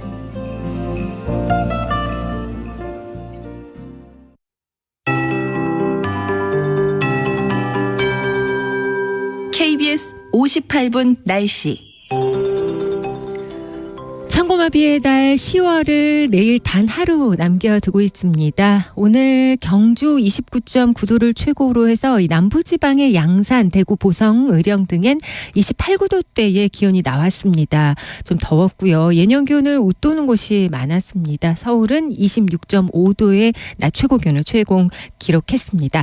일교차가 많이 나서 옷차림 유의하셔야겠습니다. 특히 경기 북부와 강원 내륙 등에서는 아침 기온이 10도 안팎까지 내려가면서 계속해서 쌀쌀한 날씨가 이어지고 있습니다. 오늘 밤부터 내일 새벽까지도 서해안과 일부 내륙에 안개가 짙겠습니다. 이 서해안에 인접한 도로나 호수, 강 주변에서는 감속 운행하셔야겠는데요. 이 서해상에 해무가 유입되는 이 서해안은 내일 오전까지 안개가 지속될 확률이 높습니다. 또 내륙의 복사 안개는 햇볕에 의해서 아침나절 일찌감치 흩어지기 시작하겠지만 그래도 교통안전에 유의하셔야겠습니다. 모레까지는 서해상에 위치한 고기압의 영향권 내에서 전국이 대체로 맑겠습니다. 내일 아침 기온은 서울 16도 등 전국적으로 13도에서 17도의 분포를 보이겠습니다. 낮 최고 기온은 서울, 대전 28도, 강릉, 전주 29도 등 25도에서 29도 분포 예상되고 있습니다. 내일까지도 맑은 날씨 이어집니다. 지금 서울의 기온은 26.1도입니다. 강혜종입니다.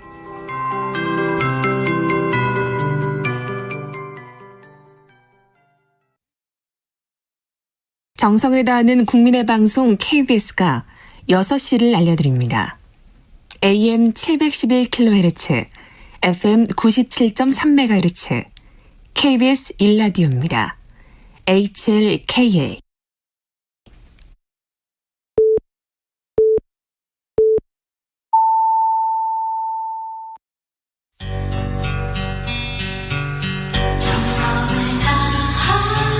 정성을 다하는 국민의 방송 KBS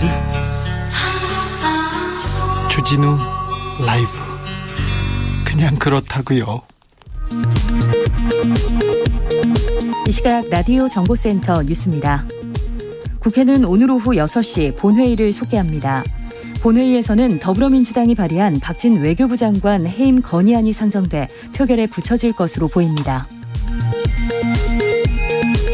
국민의힘은 윤석열 대통령의 발언을 조작해 방송했다며 MBC 박성재 사장 등을 검찰에 고발했습니다.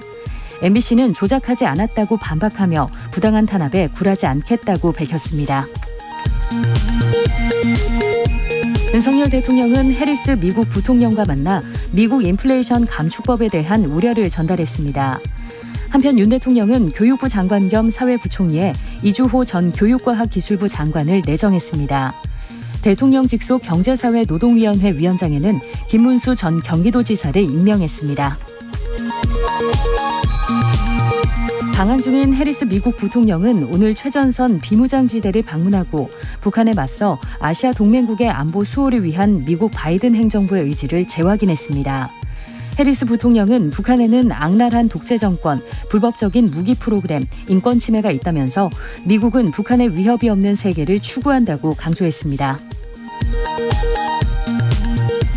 경기도와 강원도를 중심으로 아프리카 돼지열병이 다시 확산하며 축산 방역 당국이 긴장하고 있습니다. 3년 전 아프리카 돼지열병으로 큰 피해가 난 경기도에서는 김포와 파주 등 2개 농가에서 동시에 발병해 이들 돼지를 모두 처분할 방침입니다. 지금까지 라디오 정보센터 조진주였습니다. To the Batmobile. Wave of super energy. 주 기자의 1분. 사랑이 사람의 최고 덕목이라고 믿습니다. 사랑하지 않는 자 모두 유죄라는 말에도 동의합니다. 그런데 사랑하지 않는 청년들에 관한 보고서가 나왔습니다. 내용이 좀 슬픕니다. 청년들이 사랑하지 않는 이유, 경제적 어려움이라고 합니다. 돈이 없어서 사랑과 결혼을 꿈꾸지 않는다고 합니다. 세계 최저 출산율, 세계 최고 고령화율, 세계 최고 자살률, 그 원인을 여기에서 찾아봐야 할 것 같습니다. 지난 27일 인구보건복지협회는 청년의 연애, 결혼 그리고 성인식 조사를 보고했습니다. 청년 응답자의 65.5% 현재 연애하고 있지 않다, 이렇게 대답합니다. 이 가운데 70.4%는 자발적으로 연애하지 않는다. 연애하지 않는 청년 중 반, 그러니까 48%는 현재 상태에 만족한다고 했습니다. 연애를 안 하는데 연애하고 싶지도 않아요, 이렇게 얘기하는 것 같습니다. 특별히 여성의 비중이 높았습니다. 연애할 생각이 별로 없어요. 청년의 29.1%는 연애 경험이 전혀 없다고 합니다. 그러니까 청년 3명 중 1명은 모태솔로입니다. 사랑을 모르고 살았고요, 살고 있습니다. 물론 강아지, 고양이에 대한 사랑도 존중합니다만 말입니다. 청년들은 사랑을 생각하면서 경제적인 부담을 고려하고 있었습니다. 결혼 얘기가 나오면 경제적인 이유는 절대적으로 변합니다. 향후 결혼 의향이 있습니까? 이렇게 물었더니 청년의 절반이 긍정적이라고 답했습니다. 절반은 아니랍니다. 결혼을 꺼리는 이유는 경제적 여유가 없어서 49.9%, 절반이고요. 38%는 혼자 사는 것이 행복해서, 이렇게 얘기합니다. 남성의 경우 경제적 이유 때문에 결혼 못한다, 71%가 넘습니다. 절대적이었습니다. 향후 출산 의향 물었는데요, 43%만 긍정적이었습니다. 출산 꺼리는 이유, 경제적 부담이 57%였습니다. 사회적 환경이 좋지 않아서 36.8%. 청년 연애에 대한 인식조사는 지난 7월 18일부터 21일까지 만 19세에서 34세 비혼 청년 1,047명을 대상으로 조사했습니다. 주진우 라이브는 공정이 생명이니까 다시 얘기합니다. 출산율을 높이겠다고 16년간 얼마나 쓴지 아십니까? 280조 원 넘게 썼습니다. 그런데 청년들의 사랑과 결혼에 대한 태도는 계속 부정적으로 변합니다. 7월 출생아 그리고 혼인 역대 최저 수치라는 거 어제 말씀드렸죠.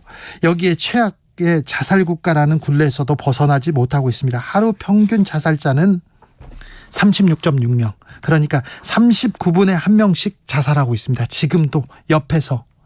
청년 사망 원인 중 압도적 1위가 자살입니다. 지금 이대로는, 기존의 정책으로는 청년들의 마음 돌리기 어렵습니다. 청년들이 세상은 외롭고 쓸쓸하다고 생각합니다. 사회는 불공정하고 불공평하다, 사는 게 불행하다, 돈 없이는 사랑도 없다고 말하고 있습니다. 지금 이 문제보다 더 중요한 일은 없습니다. 아프니까 청춘이다, 안아받아 해라, 이런 얘기할 때가 아닙니다. 지금 걔네들 뭐해요, 이렇게 넘어갈 일도 아닙니다. 막말 논란을 키울 것이 아니라 청년과 미래에 대해서 고민할 때입니다. 청년에게 사랑이 얼마나 고귀한 것인지 알려줄 때입니다. 청년에게 데이트 비용이라도 줘서 막 사랑하게 해야 될 때입니다. 청년에게 세상과 사회가 공정하고 아름답다는 것을 보여주는 것이 무엇보다 중요합니다. 그런데 지금 우리는 청년에게 어떤 세상을 보여주고 있습니까? 지금까지 주 기자의 1분이었습니다.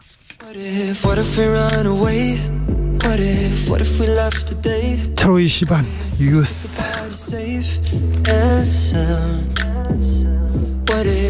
if we're hard to find? What if we lost our minds? What if we let them fall behind and they're never found? And when the lights start flashing like a photo booth and the stars exploding, we'll be fireproof. My youth is yours, tripping on skies, sipping waterfalls. My youth is yours, run away now and forever. My youth is yours, the truth so loud you can't ignore. My youth is yours.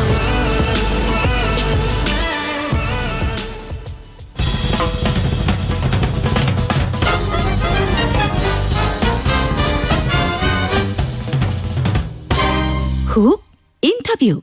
모두를 위한 모두를 향한 모두의 궁금증 훅 인터뷰. 동해에서 대규모 한미연합훈련 하고 있습니다.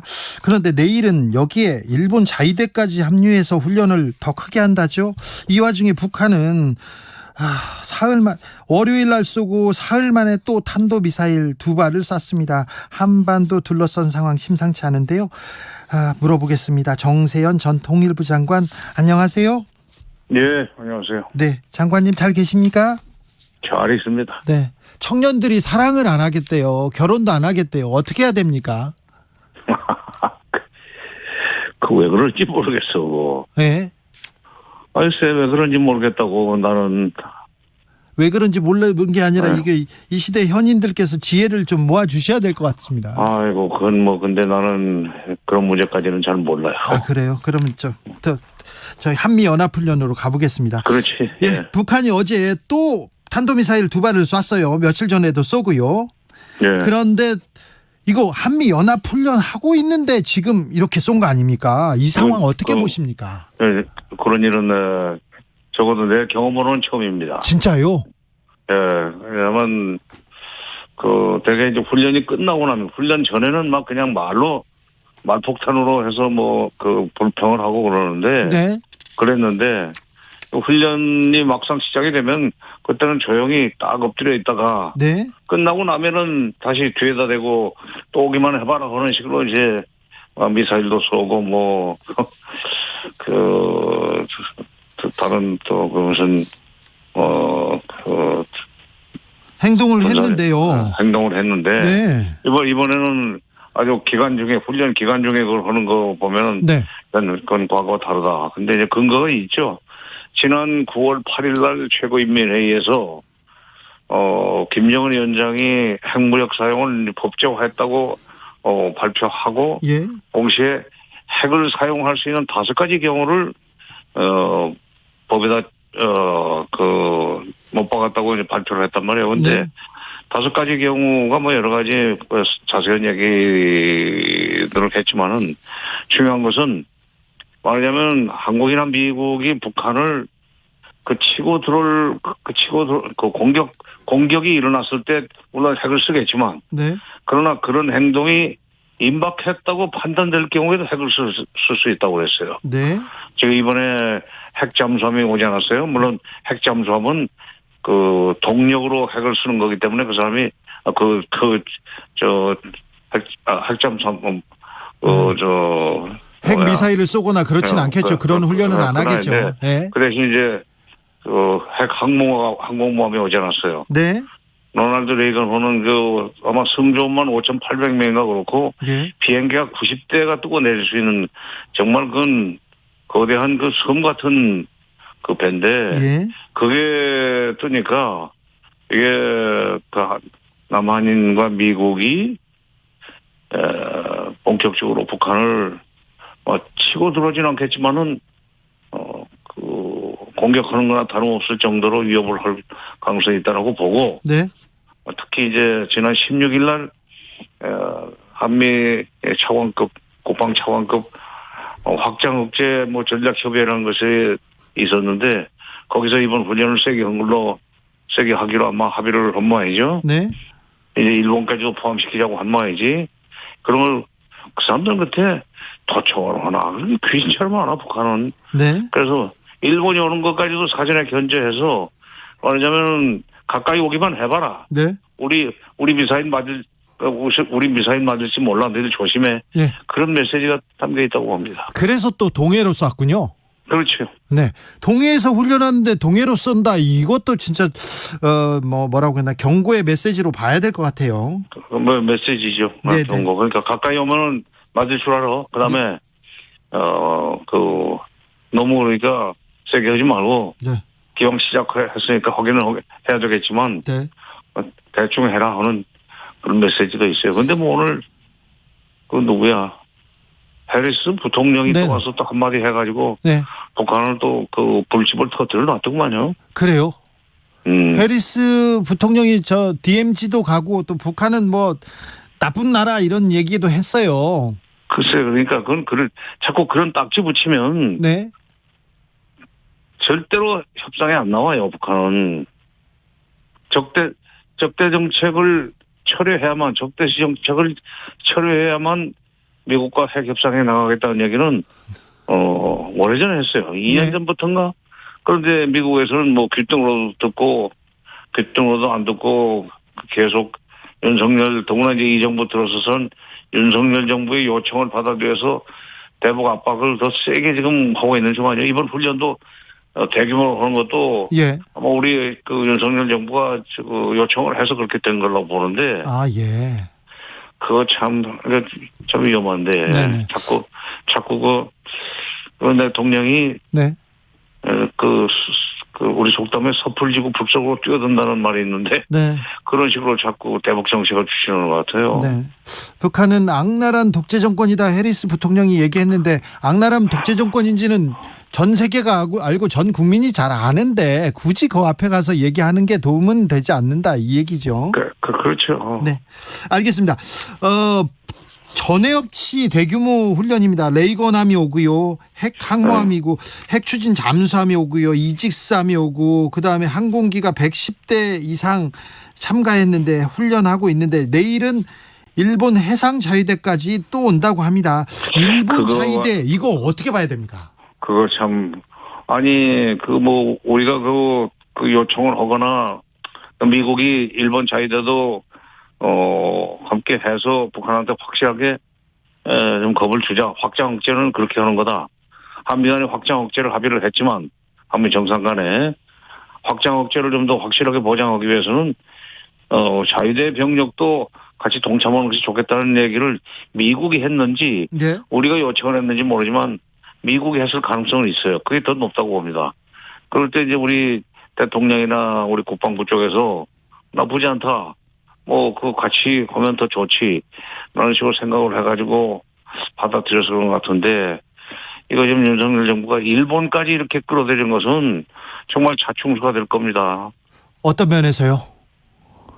일본이 그게 지금 자위대가 자기 땅에서만 자기 땅을 지키게 돼 있지 밖으로는 못 나가게 돼 있는 군대 아니요. 그래서 자위대 아니요. 예. 응? 헌법상 그렇게 돼 있어요. 일본 헌법상. 물론 헌법상 헌법 구조에 그렇게 돼 있는데. 예. 그거를 지난번에 트럼프 때인가 미군의 소위 병참 내지는 미군을 돕는다는 명분이 있으면은 미군하고 같이 해외에서 활동할 수 있다는 식으로 그걸 문을 열어줬단 말이에요. 네. 근데 자위대가 이렇게 되면은 예. 동해상으로 올 때 독도 같은 데서 그 사람들이 무슨 난데없는 짓을 벌일지 어떻게 알겠어요? 예. 그 올라가가지고 깃발 꽂는 거 아니야? 참네. 대선 때 윤석열 대통령의 발언이 또 이렇게 조금 생각이 납니다. 유사시 한반도의 일본 자위대 이 얘기 개입을 허용하는 거냐 이걸 또 물어볼 수밖에 없는데요. 안규백 의원도 이걸 물어봤습니다. 그랬더니 그때 뭐라고 그랬어요? 아직은 대답을 그때는 안 한다고 그랬는데 그때는 처음엔 얘기했다가 입장이 바뀌었죠. 그런데 지금 동해상 독도 근처에 하필이면 일본 자위대가 와서 훈련하는 걸 어떻게 봐야 됩니까? 이거 유사시 한반도 개입 이걸 허용하는 거냐 다시 물어볼 수밖에 없어요. 아니 개입을 허용해라 진짜 자초하는 거죠. 자초한다. 그거 좀 나중에 이게 뒷감당을 어떻게 하려고 그러는지 모르겠어요. 이렇게 되면 이제 지소미아도 뭐 다시 복원을 해야 되고, 네. 그다음에 뭐 한일 간의 그간의 미해결 문제도 좀 모두가 다 우리가 다 잘못했어 하는 식으로 정리하고 미국이 일본이 하자는 대로 끌려갈 수밖에 없을 거예요. 이제 정군 위안부 문제라는 게 징용 배상 문제 같은 건 다 끝났다고 퉁치고 이렇게 그런 걸 지금 그랜드 바겐이라고 윤석열 대통령 머릿속에 넣고 있는 모양인데 좀 큰일 날 짓입니다. 네.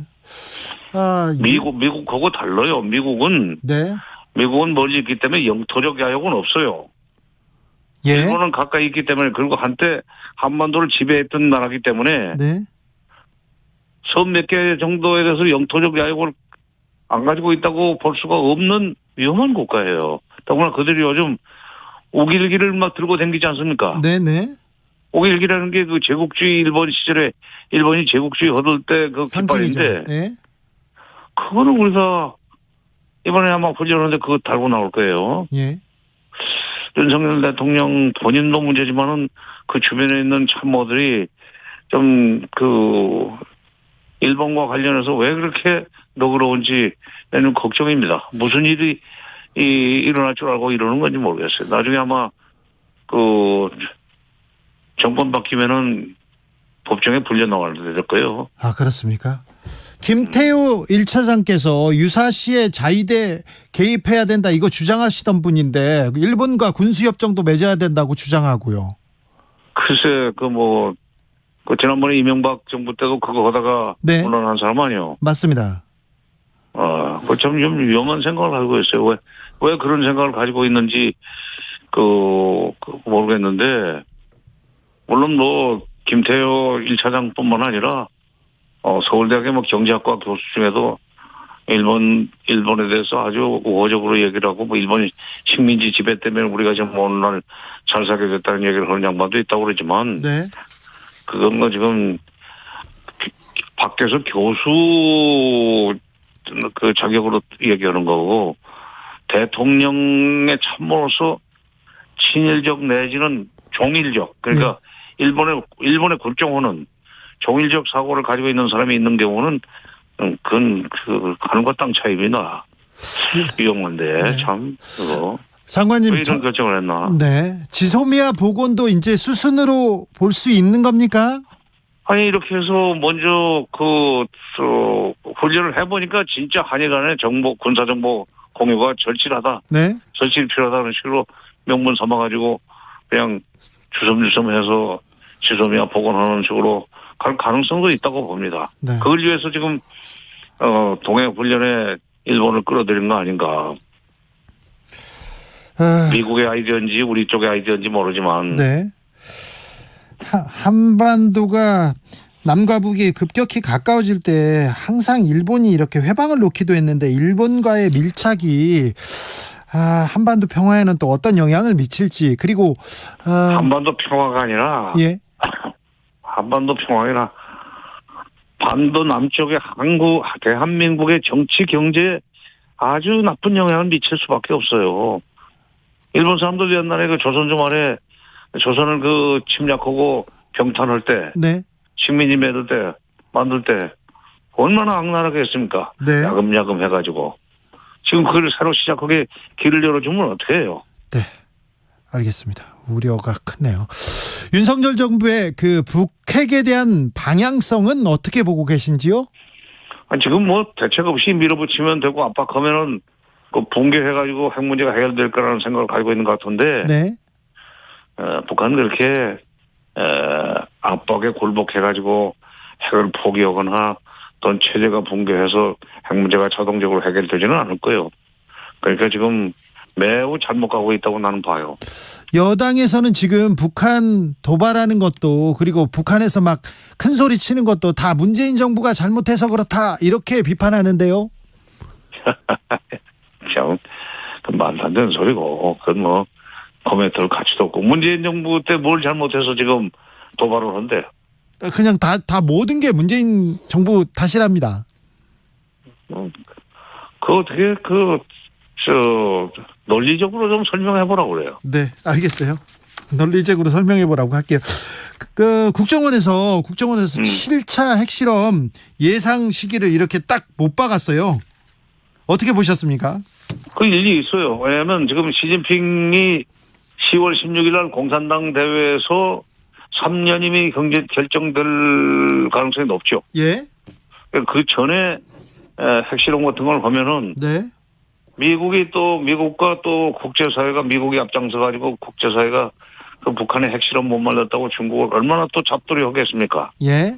그렇게 되면 국내 정치적으로도 시진핑이 좀 불리해지지. 네. 그래서 그날은 지나서 그다음에 미국의 지금 중간 선거가 11월 둘째 주인데 둘째 주 화요일 이렇게 넘어가겠던가. 네. 그렇게 되면 그게 그 직전에 핵실험을 해가지고 미국을 아주 곤란하게 만들어서 오히려 이제 미국이 몸이 달아서 협상을 하자고 나올 수밖에 없도록 돌려차기를 좀 하겠다는 계산을 가지고 있을 겁니다. 핵실험을 하긴 할까요? 아니 지금까지 그 준비를 그렇게 많이 했는데 더구나 이번 핵실험을 진짜 하면은 그동안에는 그 소형화된 핵무기가 아니라 좀 대형이었는데 미사일 막 쏘고 그랬죠. 이번에는 그 소형화시키고 경량화시켜가지고 400km, 600km짜리 전술 그 유도탄, 그러니까 전술 미사일, 남한을 때릴 수 있는 또는 미군 기지를 때릴 수 있는 그런 미사일에다 실을 수 있는 핵폭탄을 만들 가능성이 있어요. 그게 굉장히 그러니까 대륙간 탄도탄에다 실어서 미국까지 날아가게 만드는 것보다는 주한미군을 위협하고 남한의 대북 군사적 그 강경책을 거꾸로 누그러뜨리기 위해서는 그런 그 전술 핵무기, 그다음에 전술 미사일 400km, 600km짜리. 네. 그러니까 평양에서 부산까지가 600km밖에 안 돼요. 네. 그러니까 이번에 600km 쏜 것도 딱 부산항에 정박해 있는 레이간호 나중에 돌아갈 때 또 글이 들어갈 텐데. 예. 부산항 조심해. 예. 그런 그 의미가 있죠. 그러니까 400km, 600km짜리 미사일을 이번에도 아마 몇 킬로, 이번에 400km라고 그러죠. 네. 오늘 쏜 것도. 네. 그러니까 그전에는 중장거리 내지는 대륙간 탄도탄 쏘는 것을 그 사람들이 자랑스럽게 생각했는데 이제 네. 전략을 바꾼 것 같아요. 예. 단거리를 많이 쏘아서 남쪽 정부를 좀 괴롭히겠다는 거예요. 네. 알겠습니다. 윤석열 대통령 순방에 대한 평가 정치권 어수선하게 만들고 있는데요. 순방 다녀와서도 좀 시끄럽습니다. 이번에 이 순방 어떻게 보셨는지 외교 안보 라인 좀 비판의 목소리 높은데 이거는 어떻게 보시는지. 48초짜리가 무슨 정상회담입니까? 네. 그다음에 30분 동안도 물론 정상회담을 할 수 있는데 네. 그거 뭐 우리 기자도 들어가지 못하고 그 일본 기자들만 있는데 들어가서 일본 총리는 화난 듯이 아무 말도 안 하고 그냥 듣고만 했는데 우리 대통령만 계속 30분 동안 뭐 얘기를 계속 했다고 하는데 이렇게 되면은 뭐 우리가 뭐 진짜 일본한테 뭐 죄진 거 있어요? 뭐 아쉬운 거 있어요? 왜 그렇게 굴욕적으로 그걸 해요? 그리고 그걸 일본에서는 간담회라고 또 하지 않았어요. 네. 우리는 회담이라고 그러고. 네. 그러니까 그것을 우리는 회담이라고 말하는데 뒤에다 대고 간담이라고 하는 것 자체가 그거는 우리를 참 무시하고 낮춰보고 예. 찍어 눌러서 그런데도 불구하고 대들지 못하고 그냥 굽히고 들어오면은 나중에는 완전히 무릎을 꿇리려고 하는 그런 계산까지 들어있다고 보는데 네. 지금이라도 윤 대통령이 조금 진짜 덩치에 맞게 네. 좀 떳떳하게 좀 했으면 좋겠어요. 네. 일본한테는 특히 일본한테는 네. 오히려 형식을 더 갖춰가지고 회담을 할 필요가 있습니다. 우리 국민들이 가지고 있는 대일 감정이 있기 때문에. 예. 자존심도 있죠. 그럼. 네. 알겠습니다. 운동선수들도 일본한테는 절대로 지면 안 된다는 생각들을 가지고 운동 뛰잖아요. 기사 보잖아요. 그렇죠. 이승만 전 대통령 현해탄에 또 일본한테 지면 현해탄에 빠져 죽어다 그런 얘기도 했습니다. 아니, 북한 선수들도 북한 그 운동 선수들도 네. 일본하고 붙을 때는 쪽발이는 반드시 우리가 이길 겁니다 하고 결국 이겨요. 네, 비속어 죄송합니다. 네. 뭐 쪽발이가 무슨 비속어예요? 아주 비속어예요. 저희들은 또 아름다움만 써야죠. 아, 그럼 뭐 아주 네. 북쪽에서 그랬어. 알겠습니다. 네. 여기까지 듣겠습니다, 장관님. 예. 네. 청년들 사랑하게 되는 그런 좀 지혜도 좀 알려주세요. 다음번에는. 장관님 예. 모르는 게 없는데 모르는 게 있네요. 이거 알았습니다. 알겠습니다. 감사합니다. 예. 정세현 전 장관님이었습니다. 정치 피로, 사건 사고로 인한 피로, 고달픈 일상에서 오는 피로. 오늘 시사하셨습니까? 경험해보세요. 들은 날과 안 들은 날의 차이. 여러분의 피로를 날려줄 저녁 한 끼 시사. 추진우 라이브.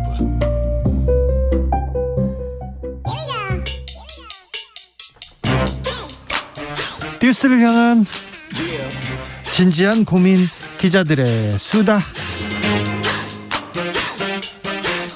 라이브 기자실을 찾은 오늘의 기자는 한결의 오연서 기자입니다. 어서 오세요. 안녕하세요. 바쁘죠? 네, 오늘은 좀 많이 바빴습니다. 네, 국회 바쁩니다. 네. 자, 민주당에서 지금 박진 장관 해임 건의안 본회의에 올렸어요. 6시에? 예, 올렸고 방금 통과가 됐다고 합니다. 통과됐다고 합니다. 네, 통과가 됐고 국민의힘이 다 퇴장한 상태로 이제 표결에는 불참했다고 하고요. 네. 오후 3시에 본회의를 여느냐 6시에 여느냐를 가지고 오늘 하루 종일 국민의힘과 더불어민주당이 좀 갈등을 벌였었는데 네. 아무래도 오늘 그 미국 부통령 일정이 있었고 거기에 박진 장관이 참석을 했잖아요. 네. 그런 상황에서 해임 건의안을 올리는 건 좀 예의가 아니다. 이런 좀 국민의힘 쪽 의견을 받아들여서 오늘 김진표 의장이 6시에 열었고 방금 통과가 됐습니다. 통과됐습니다. 해임 건의안이 국회를 통과했습니다. 여야의 신경전은 점점 더 날카로워집니다. 네. 좀 협의점을 찾을 수도 있지 않을까라는 얘기가 오늘 오전 중에도 좀 나오긴 했었는데요. 네. 민주당에서 이제 박진 장관까지는 아니더라도 그 외교안보 라인에서 좀 책임을 지고 또 윤 대통령도 발언에 대해서 유감 표명을 좀 하면 네. 민주당도 이런 좀 강경 기조를 풀 수 있지 않겠냐라는 얘기가 나왔는데 네. 대통령실도 그렇고 여권에서도 그렇고 그 윤 대통령의 뭐 사과나 이런 것들에 대해서는 굉장히 좀 부정적인 말도 꺼내지 못하고 네, 말도 꺼내지도 못하는 분위기여서 처음에는 정리하고 가야 된다. 비속어가 있으니까 이 부분은 사과해야 된다. 이런 얘기도 있었는데 네. 점점 그런 그 온건파라고 해야 되나요? 그분들의 목소리가 힘을 잃고 있어요. 대통령실 안에서 그런 기류가 좀 강한 것 같습니다. 참모들 몇 명은 윤 대통령한테 사과를 좀 하고 넘어가자라는 의견도 제시를 하고 있는데 대통령 자체가 일단 여기에서 진실을 가려야 된다는 의지가 굉장히 강하고 그렇기 때문에 뭐 여권에서도 대통령한테 감히 이제 사과를 제안하거나 뭐 그러는 목소리가 좀 공개적으로 나오긴 좀 어렵지 않은 분위기지 않은가 싶습니다. 본인도 그 목소리를 들어봤을 텐데. 들어봤을 텐데 국민의힘은 비속어 논란 더 계속 이렇게 강경하게 악셀레이터를 밟습니다. 저기 MBC를 고발했어요 오늘은. 네, 그 어제 TF를 꾸렸잖아요. 예. 이 TF가 이제 오늘 대검에다가 뭐 업무 방해 혐의, 업무 방해요? 또 명예를 훼손한 혐의 이런 네. 것들로 지금 MBC를 고발한 상태입니다. MBC가 지금 대통령이 하지도 않은 발언을 했다 이건 거죠. 그렇죠. 자막을 왜곡해서 국익도 침해했고, 네. 뭐 그렇게 해서 이제 업무를 방해했다 뭐 이런 논리인 거죠. 이렇게 강경하게 계속 사실상 MBC한테 얘기하고 있지만 보통 때 같았으면 MBC하고 이렇게 현 정부와 간의 싸움, 갈등 이렇게 볼 텐데 네. 140여 개 언론사에서 바이든이라고 이렇게 보도를 했거든요. 네. 그래서 사실상 언론과의 전면전 이렇게 이어집니다. 네, 이 보도는 MBC만 말씀하셨다시피 MBC가 제일 먼저 영상을 공개하긴 했지만 모든 언론사가 보도를 했었으니까요. MBC를 따라서 MBC를 보고 이렇게 지은 것도 아니고요. 네. MBC를 따라서 간 것도 아니거든요. 네, 현장에서 그렇게 영상을 처음 접했던 기자들이 다 그렇게 들었고 뭐 대통령실에서도 그렇게 이제 듣고 좀 보도를 좀 안 해줬으면 좋겠다라는 반응을 보여서 네, 판단을 대통령실에서도 그렇게 했거든요. 그렇습니다. 그래서 화살은 MBC를 향하고 있지만 사실 당내에서는 이러다가 이제 다른 언론사들마저도 우리의 적이 될까봐 좀 우려된다 이런 목소리가 나오고 있습니다. 네, 영상기자협회에서 이렇게 이거는 말도 안 된다 이렇게 반발하고 나섰는데 거기에는 TV조선도 있고요. 그렇죠. 채널A도 있고요. 종편들도 다 들어가 있어요. 네, 모든 언론사 다 들어가 있습니다. 이런 경우가 없었거든요. 예. 자, 근데 후폭풍이 너무 길어서 이거 출구 전략 빨리 해야 한다 이런 얘기 없습니까? 어쨌든 지금 뭐 MBC를 고발해서 뭐 진실 공방으로 좀 가고 있는데 이게 진실이 가려지긴 좀 쉽지가 않은 이슈인 거잖아요. 아니 그런데 전 국민이 다 들었는데요. 예. 증거가 명확한데요. 네. 왜 이게 진실 공방으로 갑니까? 그렇죠. 윤 대통령이 내가 어떻게 말을 했다라고 사실 한번 설명을 해주면은 정리가 될 텐데 윤 대통령 기억이 안 난다고 하고 있으니까. 아니 본인이 진상을 만든 사람인데 이걸 진상을 규명하겠다고 하니까 진상을 가장 잘 아는 사람 아닙니까? 네. 근데 이제 뭐 소리 전문가들한테 진실을 가려달라 지금 이렇게 하고 있는 입장인 거죠. 그래서 뭐 진실을 가리기 어렵다면 어쨌든 출구 전략을 좀 짜려면 좀 정리를 하는 게 필요하다는 얘기가 나오고 있어서. 언제까지 막말 논란에 이게 갇혀 있으면 그렇죠. 정부 여당한테도 불리하고요. 맞습니다. 정치권이 여기에다 국력을 쏟을 그런 시간이었거든요. 네. 정기국회 또 앞두고 있으니까 더 부담스러운 상황인데요. 네. 그러면 이거를 대응한 거에 대한 좀 책임을 물어서 뭐 김은혜 수석이라든지 이런 홍보라인 쪽을 좀 뭐 경질한다든지 이런 걸 통해서 좀 윤 대통령 좀 지키고 어쨌든 책임을 지는 모양새로 좀 가는 건 어떠냐라는 얘기가 여권에서 나오고는 있는데 뭐 그렇죠. 현실성 있는 얘기인지는 모르겠습니다. 김은혜 수석이 들어온 지도 얼마 안 됐고. 대통령실에서 대응을 맞다고 하더라도 그러면 대통령 말이 맞다고 하더라도 15시간 동안 뭐 하고 있었어요? 그런 거에 대해 이제 책임을 물어야 하는 거 아니냐라는 얘기가 나오고 있는 건데 뭐 사실 대통령실 안에서는 김은혜 수석은 또 강하게 또 사과를 제안을 했다는 얘기도 있고 여러 얘기가 나오고 있거든요. 네. 그래서 뭐 대통령 지키겠다고 수석을 날리는 이런 결정을 하기는 좀 어렵지 않을까라는 얘기도 같이 나오고 있습니다. 점점 대통령실에서 말을 안 할 것 같은데 입을 닫을 것 같은데 대통령한테 이게 도움이 될지 빨리 어떻게 출구 전략을 모색해야 될 텐데. 네, 당에서도 얼른 이 이슈가 국민의힘에서 가기를 좀 바라고 있습니다. 그래요? 네. 그런 사람들이 맞습니까? 아닌 것 같은데 좀 더 키우겠다고 목소리를 높이는 것 같은데 당에서 서로 지금 대통령의 눈에 들기 위해서 노력하는 거 아닌가 그런 생각도 해봅니다. 알겠습니다. 다음 뉴스로 가볼까요? 청년들이 연애를 하지 않는다고 합니다. 네, 연애할 의향도 없다고 합니다. 어떻게 생각하십니까, 청년 기자님? 뭐 그런 생각을 할 수가 있죠. 네, 그렇습니까? 네, 생활도 팍팍하고. 경제적 이유. 경제적 이유가 큰 것 같지는 않고 개인적인 사회적 불평등. 뭐 그런 것도 있을 수 있고요. 네. 그 문제를 풀어야 되는데 다음 시간에 풀어볼게요. 당황하지 마시고요. 자, 권성동 전 원내대표. 윤핵관의 실세, 정권의 2인자 얘기 소리를 듣던 권성동 전 원내대표, 국민의힘 윤리위가 징계 절차 징계하겠다고 했어요? 네, 어제 윤리위 회의 뒤 발표를 한 다음에 가장 충격적인 소식이었는데요. 아시다시피 그때 당 연찬회 있었잖아요. 거기서 이제 금주령을 내렸음에도 불구하고 술 마시고 노래 부른 거 부적절하다라는 이제 기자들하고 그랬습니다. 당원 제소에 따른 거고요. 그래서 다음 달 6일에 윤리위가 열리는데 이때 그 이준석 전 대표 양두구육 신군부 발언 때문에 징계위 회부된 거에 대해서 이제 소명을 하기로 했고 이때 권성동 대표도 출석을 해서 소명을 하기로 했습니다. 자, 권성동 전 원내대표, 이준석 전 대표도 출석해가지고 이제 윤리위에서 소명해야 됩니다. 권성동 의원 좀 언짢게 했는데요. 반응 나왔습니까? 오늘 아침에 보니까 몇몇 의원들이 이렇게 토닥토닥하면서 앞으로 좀 조심하라고 위로, 조언 이런 걸 하는 모습을 좀 보기도 했었습니다. 그리고 일단은 권성동 의원은 원내대표 사퇴 뒤에 굉장히 지금 몸과 마음이 되게 가벼워진 상태로 보이거든요. 그래요? 좀 부담도 많이 좀 덜어놓은 것 같고 기자들이랑 좀 가볍게 얘기도 하고 굉장히 좀 편해 보이는 상태인데. 편해 보여요. 그러면 이거 윤리위원회에서 이준석 전 대표 징계만 하면 티나니까 이쪽에서도 한 명 이렇게 해가지고 이거 물귀신 작전으로 이렇게 지금 하는 거 아닙니까?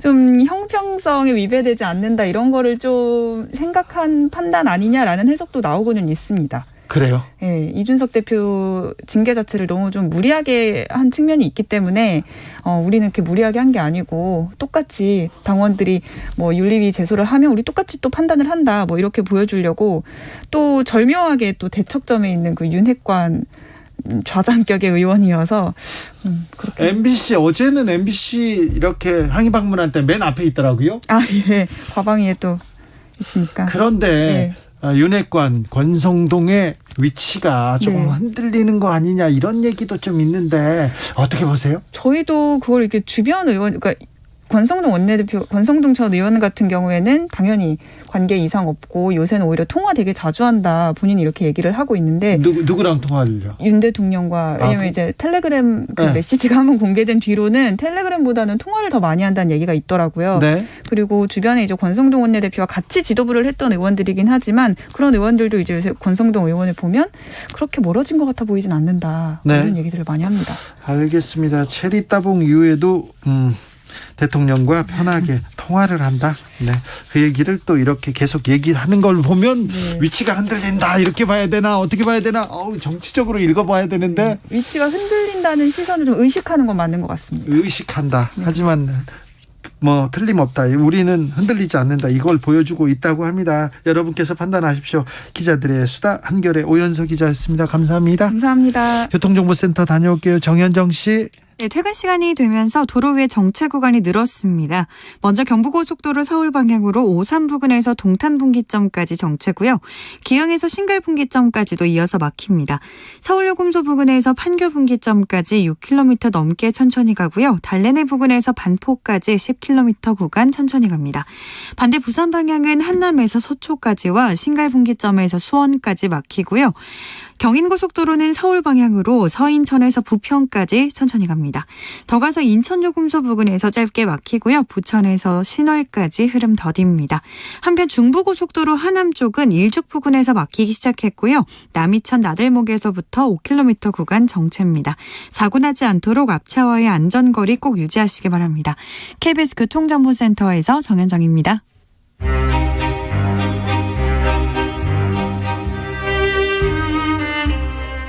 여기도 뉴스 저기도 뉴스 빡빡한 시사 뉴스 속에서 가슴이 답답할 때 휴식을 드리는 시간입니다. 오늘도 맛있는 책을 만나보겠습니다. 책의 맛. 김갑수 평론가 어서 오세요. 안녕하세요. 정선태 교수님 어서 오세요. 네, 안녕하세요. 네, 잘 계십니까? 네. 가을 잘 즐기고 계십니까? 네, 하늘 바라보는 것만 해도 아주 충만합니다. 가을은 그렇죠. 산책 많이 하시죠 또. 네. 네, 요새 목발 짚고 다니느라고. 아, 그래요? 다치셨어요? 강아지 때문에 삐끗해갖고. 아이고. 네. 강아지와 산책. 그러니까 늘 어딘가가 잘못되는 게 난 정상이라고 생각해요. 왜요? 그래 귀한 줄 알아요.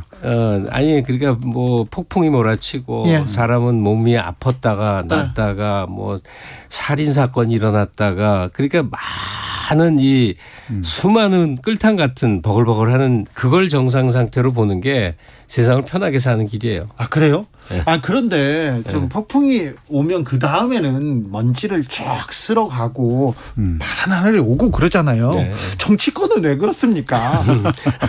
잘못을 하면 잘못했다고 지나가면 되는데. 근데 제가 성인이 돼서 정치에 관심을 가진 이래 지금까지 단 한 번도 평온한 기억이 없어요. 정치는 그렇잖아요. 단 한 번도. 네. 알겠습니다. 자, 오늘은 어떤 책을 만나볼까요? 네, 오늘은 영국을 대표하는 지금 작가 줄리안 반스의 소설입니다. 시대의 소음. 시대의 골랐습니다. 소음. 이분 큰 상도 많이 탄. 네. 아니 유럽이 주는 모든 상을 다 탔다고 얘기하면 되죠. 그렇죠. 모든 상을. 그렇습니다. 영국을 대표하는 현재 대표하는 작가입니다. 줄리안 반스. 시대의 소음. 이 작품으로 맨부커상 탄 건 아닙니다. 이후에 작품인데 그렇죠. 자기도 이 작품이 최고라고. 네. 내가 나를 뛰어넘었다 이런 얘기를 한 걸 보면 얼마나 잘 쓰면은 이번엔 내가 해냈어요. 나를 뛰어넘었어요. 이렇게 했을까요? 그렇게 뛰어난 작품입니까? 제가 보기엔 그런데 이 소설을 특히 줄리안 반스 소설을 처음 보시는 분들은 조금 밀도가 높게 다가올지 모르겠어요. 이 책을 고르게 된 건 음악 얘기를 하다가 네. 요즘 무슨 음악을 듣느냐라고 얘기하다가 구스타프 말러 얘기가 나왔어요. 네. 그러다가 구스타프 말러와 좀 가까워 보이는 작곡가가 있다라고 우리 김갑 선생님이 퀴즈 비슷하게 얘기하셔서 네. 딱 떠오른 게 쇼스타코비치였고 드미트리 쇼스타코비치 그리고 쇼스타코비치를 주인공으로 해서 네. 독백으로 이어지니까 쓴 소설이 떠올랐습니다. 근데 이 작품을 읽다가 보면 실제 인물이잖아요. 예. 그렇죠. 이게 과연 어디까지 실화일지 어디까지 이게 허구일지 계속 궁금해집니다. 아니 그러니까 내적 독백은 이제 작가의 상상력의 네. 세계지만 네. 여기 전체로 일어난 일들 스토리는 다 팩트예요. 그렇죠. 다 네, 팩트입니다. 실제 있었던 네. 일들. 대표적으로 1930년대 초반까지만 해도 이 드미트리 쇼스타코비치는 그때 소련이죠. 네. 그러니까 소련의 그 국가적인 그 영웅 대표하는 음악가였습니다. 천재 음악가 이렇게 평가를 받았었는데 네. 36년 접어들면서 스탈린이 조금 이상해지기 시작하잖아요. 네. 공포 정치가 시작되기 직전인데 스탈린이 이 쇼스타코비치 작곡한 무젠스크의 맥베스 부인이라는 음악을 듣고 대노했다는 거예요. 예. 그러니까 바로 이제 언론에서 바로 받아서 이 국민적인 작가를 그야말로 숙청하기 시작합니다. 숙청하기 시작하는 거죠. 네, 예. 그때부터 힘겨운 삶이 시작됩니다. 진짜 영화적입니다. 다시 한번 오늘 책을 좀 정리를 해보면 좋겠는데요. 예. 오늘 소개해드린 건 첫째 소설이고요. 예. 줄리안 반스라는 영국 작가고요. 발음 조심해야 됩니다. 예, 책 제목은 시대의 소음이에요. 네. 전체주의 체제 하에서 예술가가 어떻게 생존해 나가야 하는지에 대한 네. 실화 배경의 이제 스토리 이렇게 보시면 돼요. 지금 러시아가 우크라이나 전쟁을 일으켰지 않습니까? 많은 예술가들이 지금 이 고민을 하고 있을 수도 있어요. 그래서 그렇습니다. 지금 이 상황하고 좀 반추해 보면 많은 생각을 하게 됩니다. 네, 그래서 전체주의 체제라는 게 여기서는 이제 러시아 혁명 시기의 얘기인데 예. 소설의 시작에 이런 말이 나와요. 네. 처음에 나오는 게 가장 쉬운 게 영웅이 되는 일이다. 네.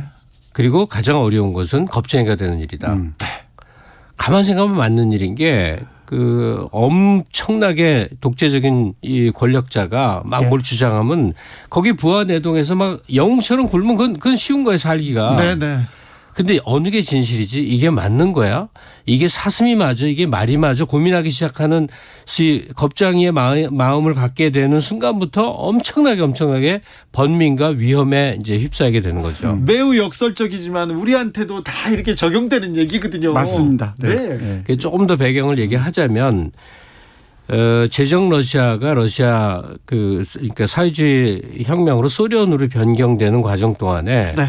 대략 10대 정도 나이였던 위대한 3명의 예술가, 음악가가 있어요. 네. 하나가 이제 스트라빈스키라는 사람이고 네. 또 하나가 쇼스타코비치고 또 하나가 프로코피에프예요. 네. 이건 소설 얘기가 아니라 다 실제 얘기예요. 네, 음악 얘기입니다. 이 세 사람이 완전히 다른 길을 걷는데 일단 스트라빈스키는 유럽으로 망명을 한 이후에 완전히 서방인이 돼요. 네. 그러니까 자신의 모국에 대한 음악적 연고나 관계를 다 끊어버리고 네. 완전히 새로운 사람으로 재탄생해서 현대음악, 무조음악이라고 하는 현대음악의 길을 걷게 됩니다.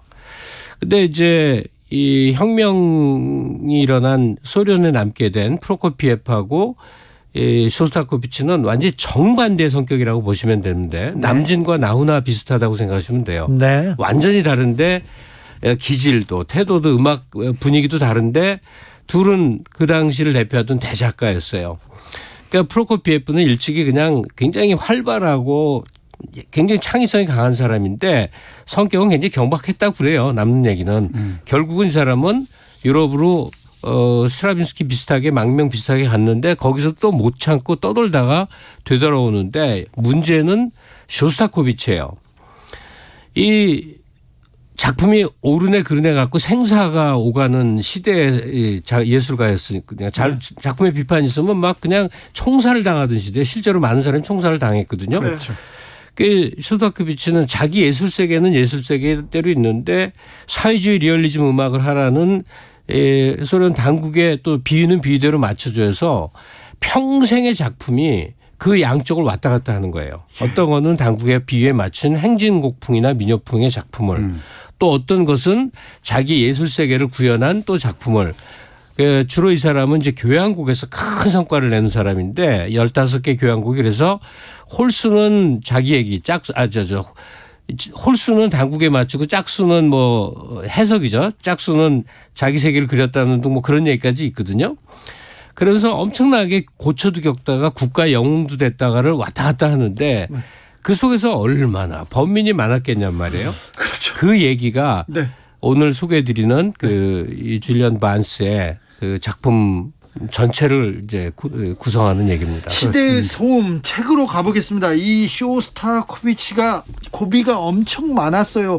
작곡으로 피아노로 혁명을 하라는데 그걸 또 맞춰야 된다는데 자 책으로 가보겠습니다.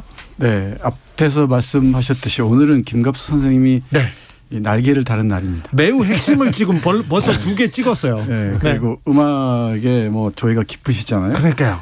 네, 저도 쇼스타코비치를 좋아합니다만 소설 읽으면서 더 좋아하게 됐어요. 네. 이 아슬아슬한 권력의 서슬퍼런 그 칼날 아래에서 자신의 예술 세계를 비겁한 겁쟁이의 모습을 지켜간다는 그 상황 설정 같은 게 절실하게 와 닿죠. 이건 뭐 식민지 말기, 식민지 시대 우리의 모습 떠오르기도 하고 독재 시대 때 우리 예술가들의 처지랄까요? 상황이 네. 떠오르기도 하고 그렇습니다.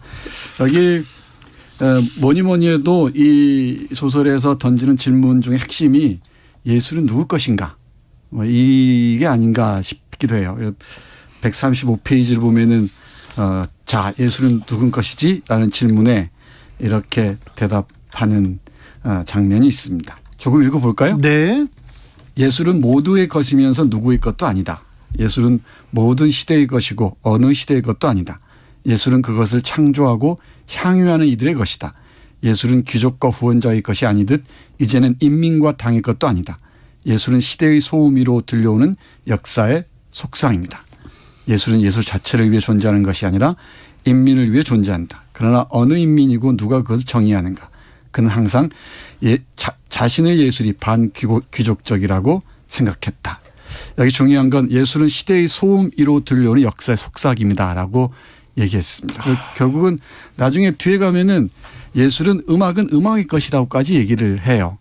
그런데 이 예술을 정치가 개입해서 규정하거나 어떤 방향으로 나아가라고 책찍질하는 순간에 예술은 예술로서의 생명을 잃어버리는 것인지도 모르겠습니다. 그러니까 이 사회주의 혁명기에 이제 혁명을 주도한 사람들의 생각은 그거예요. 사람은 만들 수 있다고 생각한 거예요. 부르주아적 그 타락은 그 환경의 소산이다. 네. 그러니까 정신을 개조할 수 있다. 새로운 사람으로 이제 태어나라는 거니까 음악이나 예술, 미적 감각 모든 것을 당이 규정한 대로 맞추라는 거예요.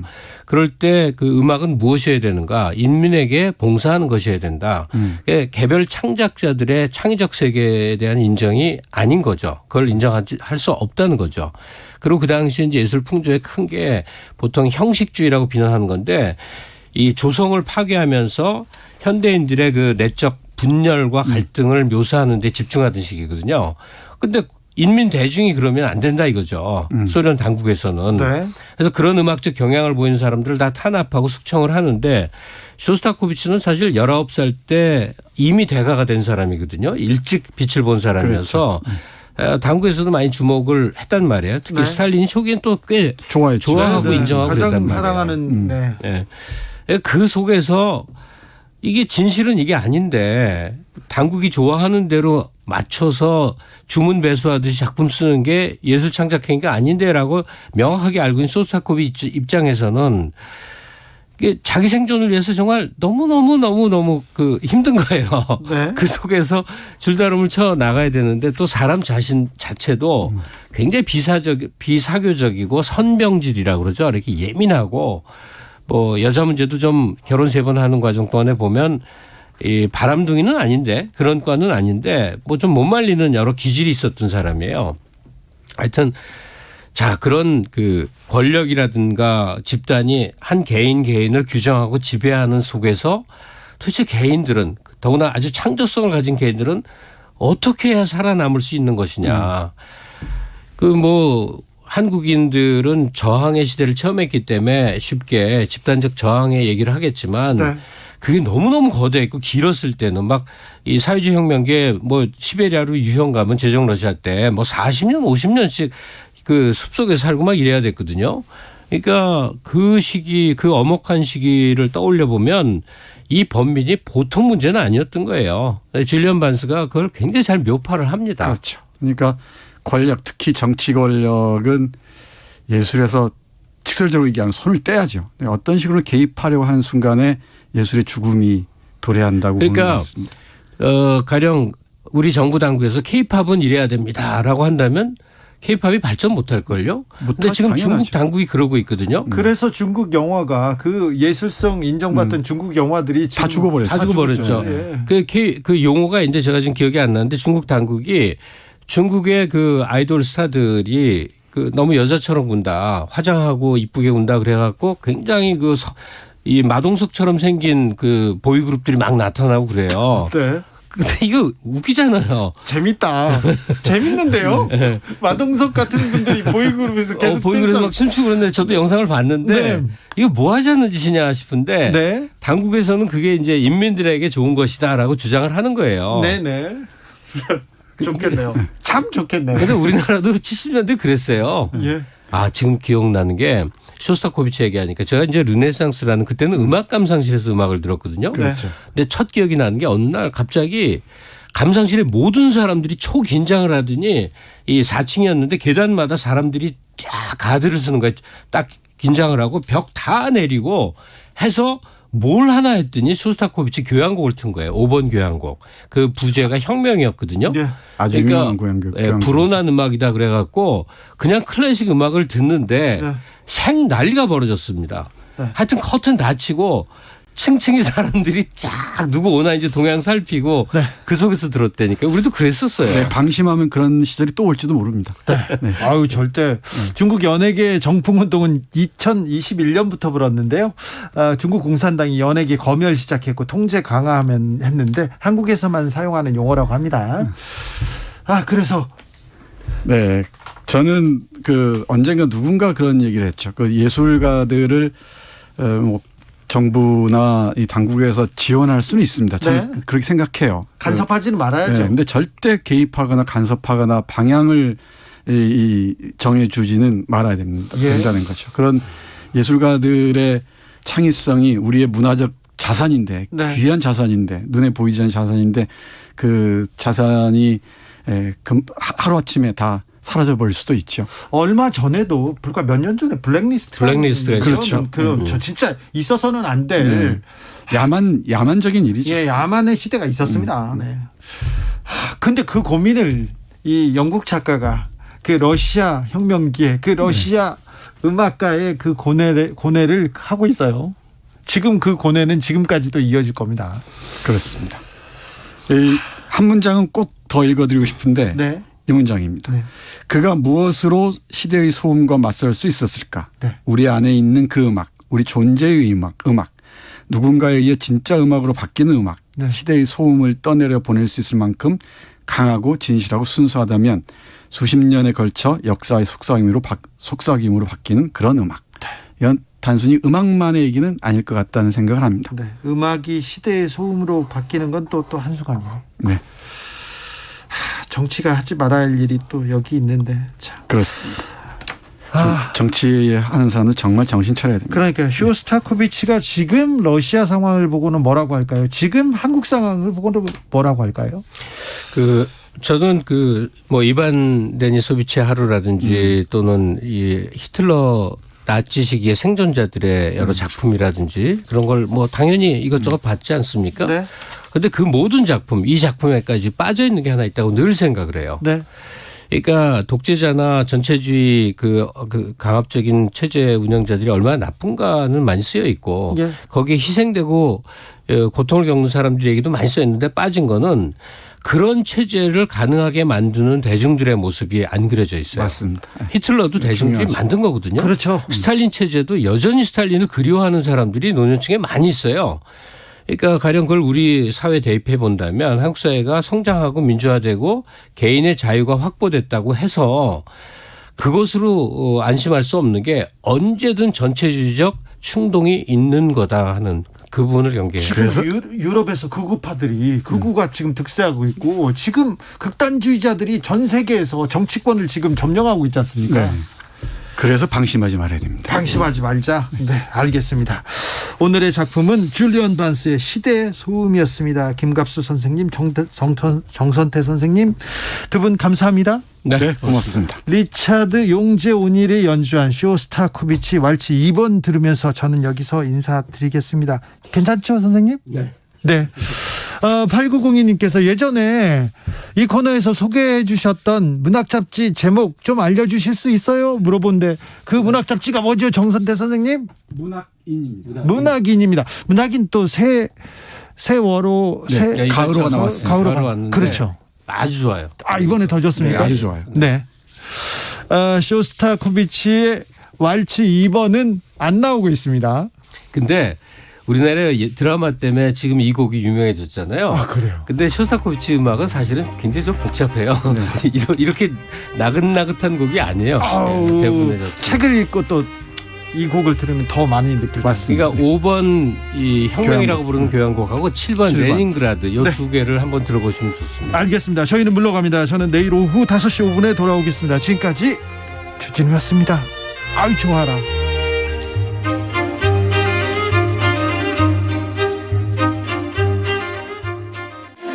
대한민국 물산업이 클 터 국가물산업 클러스터. 물산업은 우리의 새로운 미래. 물산업을 미래 핵심 산업으로 육성하기 위해 대한민국 물산업 실리콘밸리를 조성합니다. 일자리 창출에서 기업 R&D 지원, 기술 검증, 국내외 시장 진출까지 대한민국 국민 누구나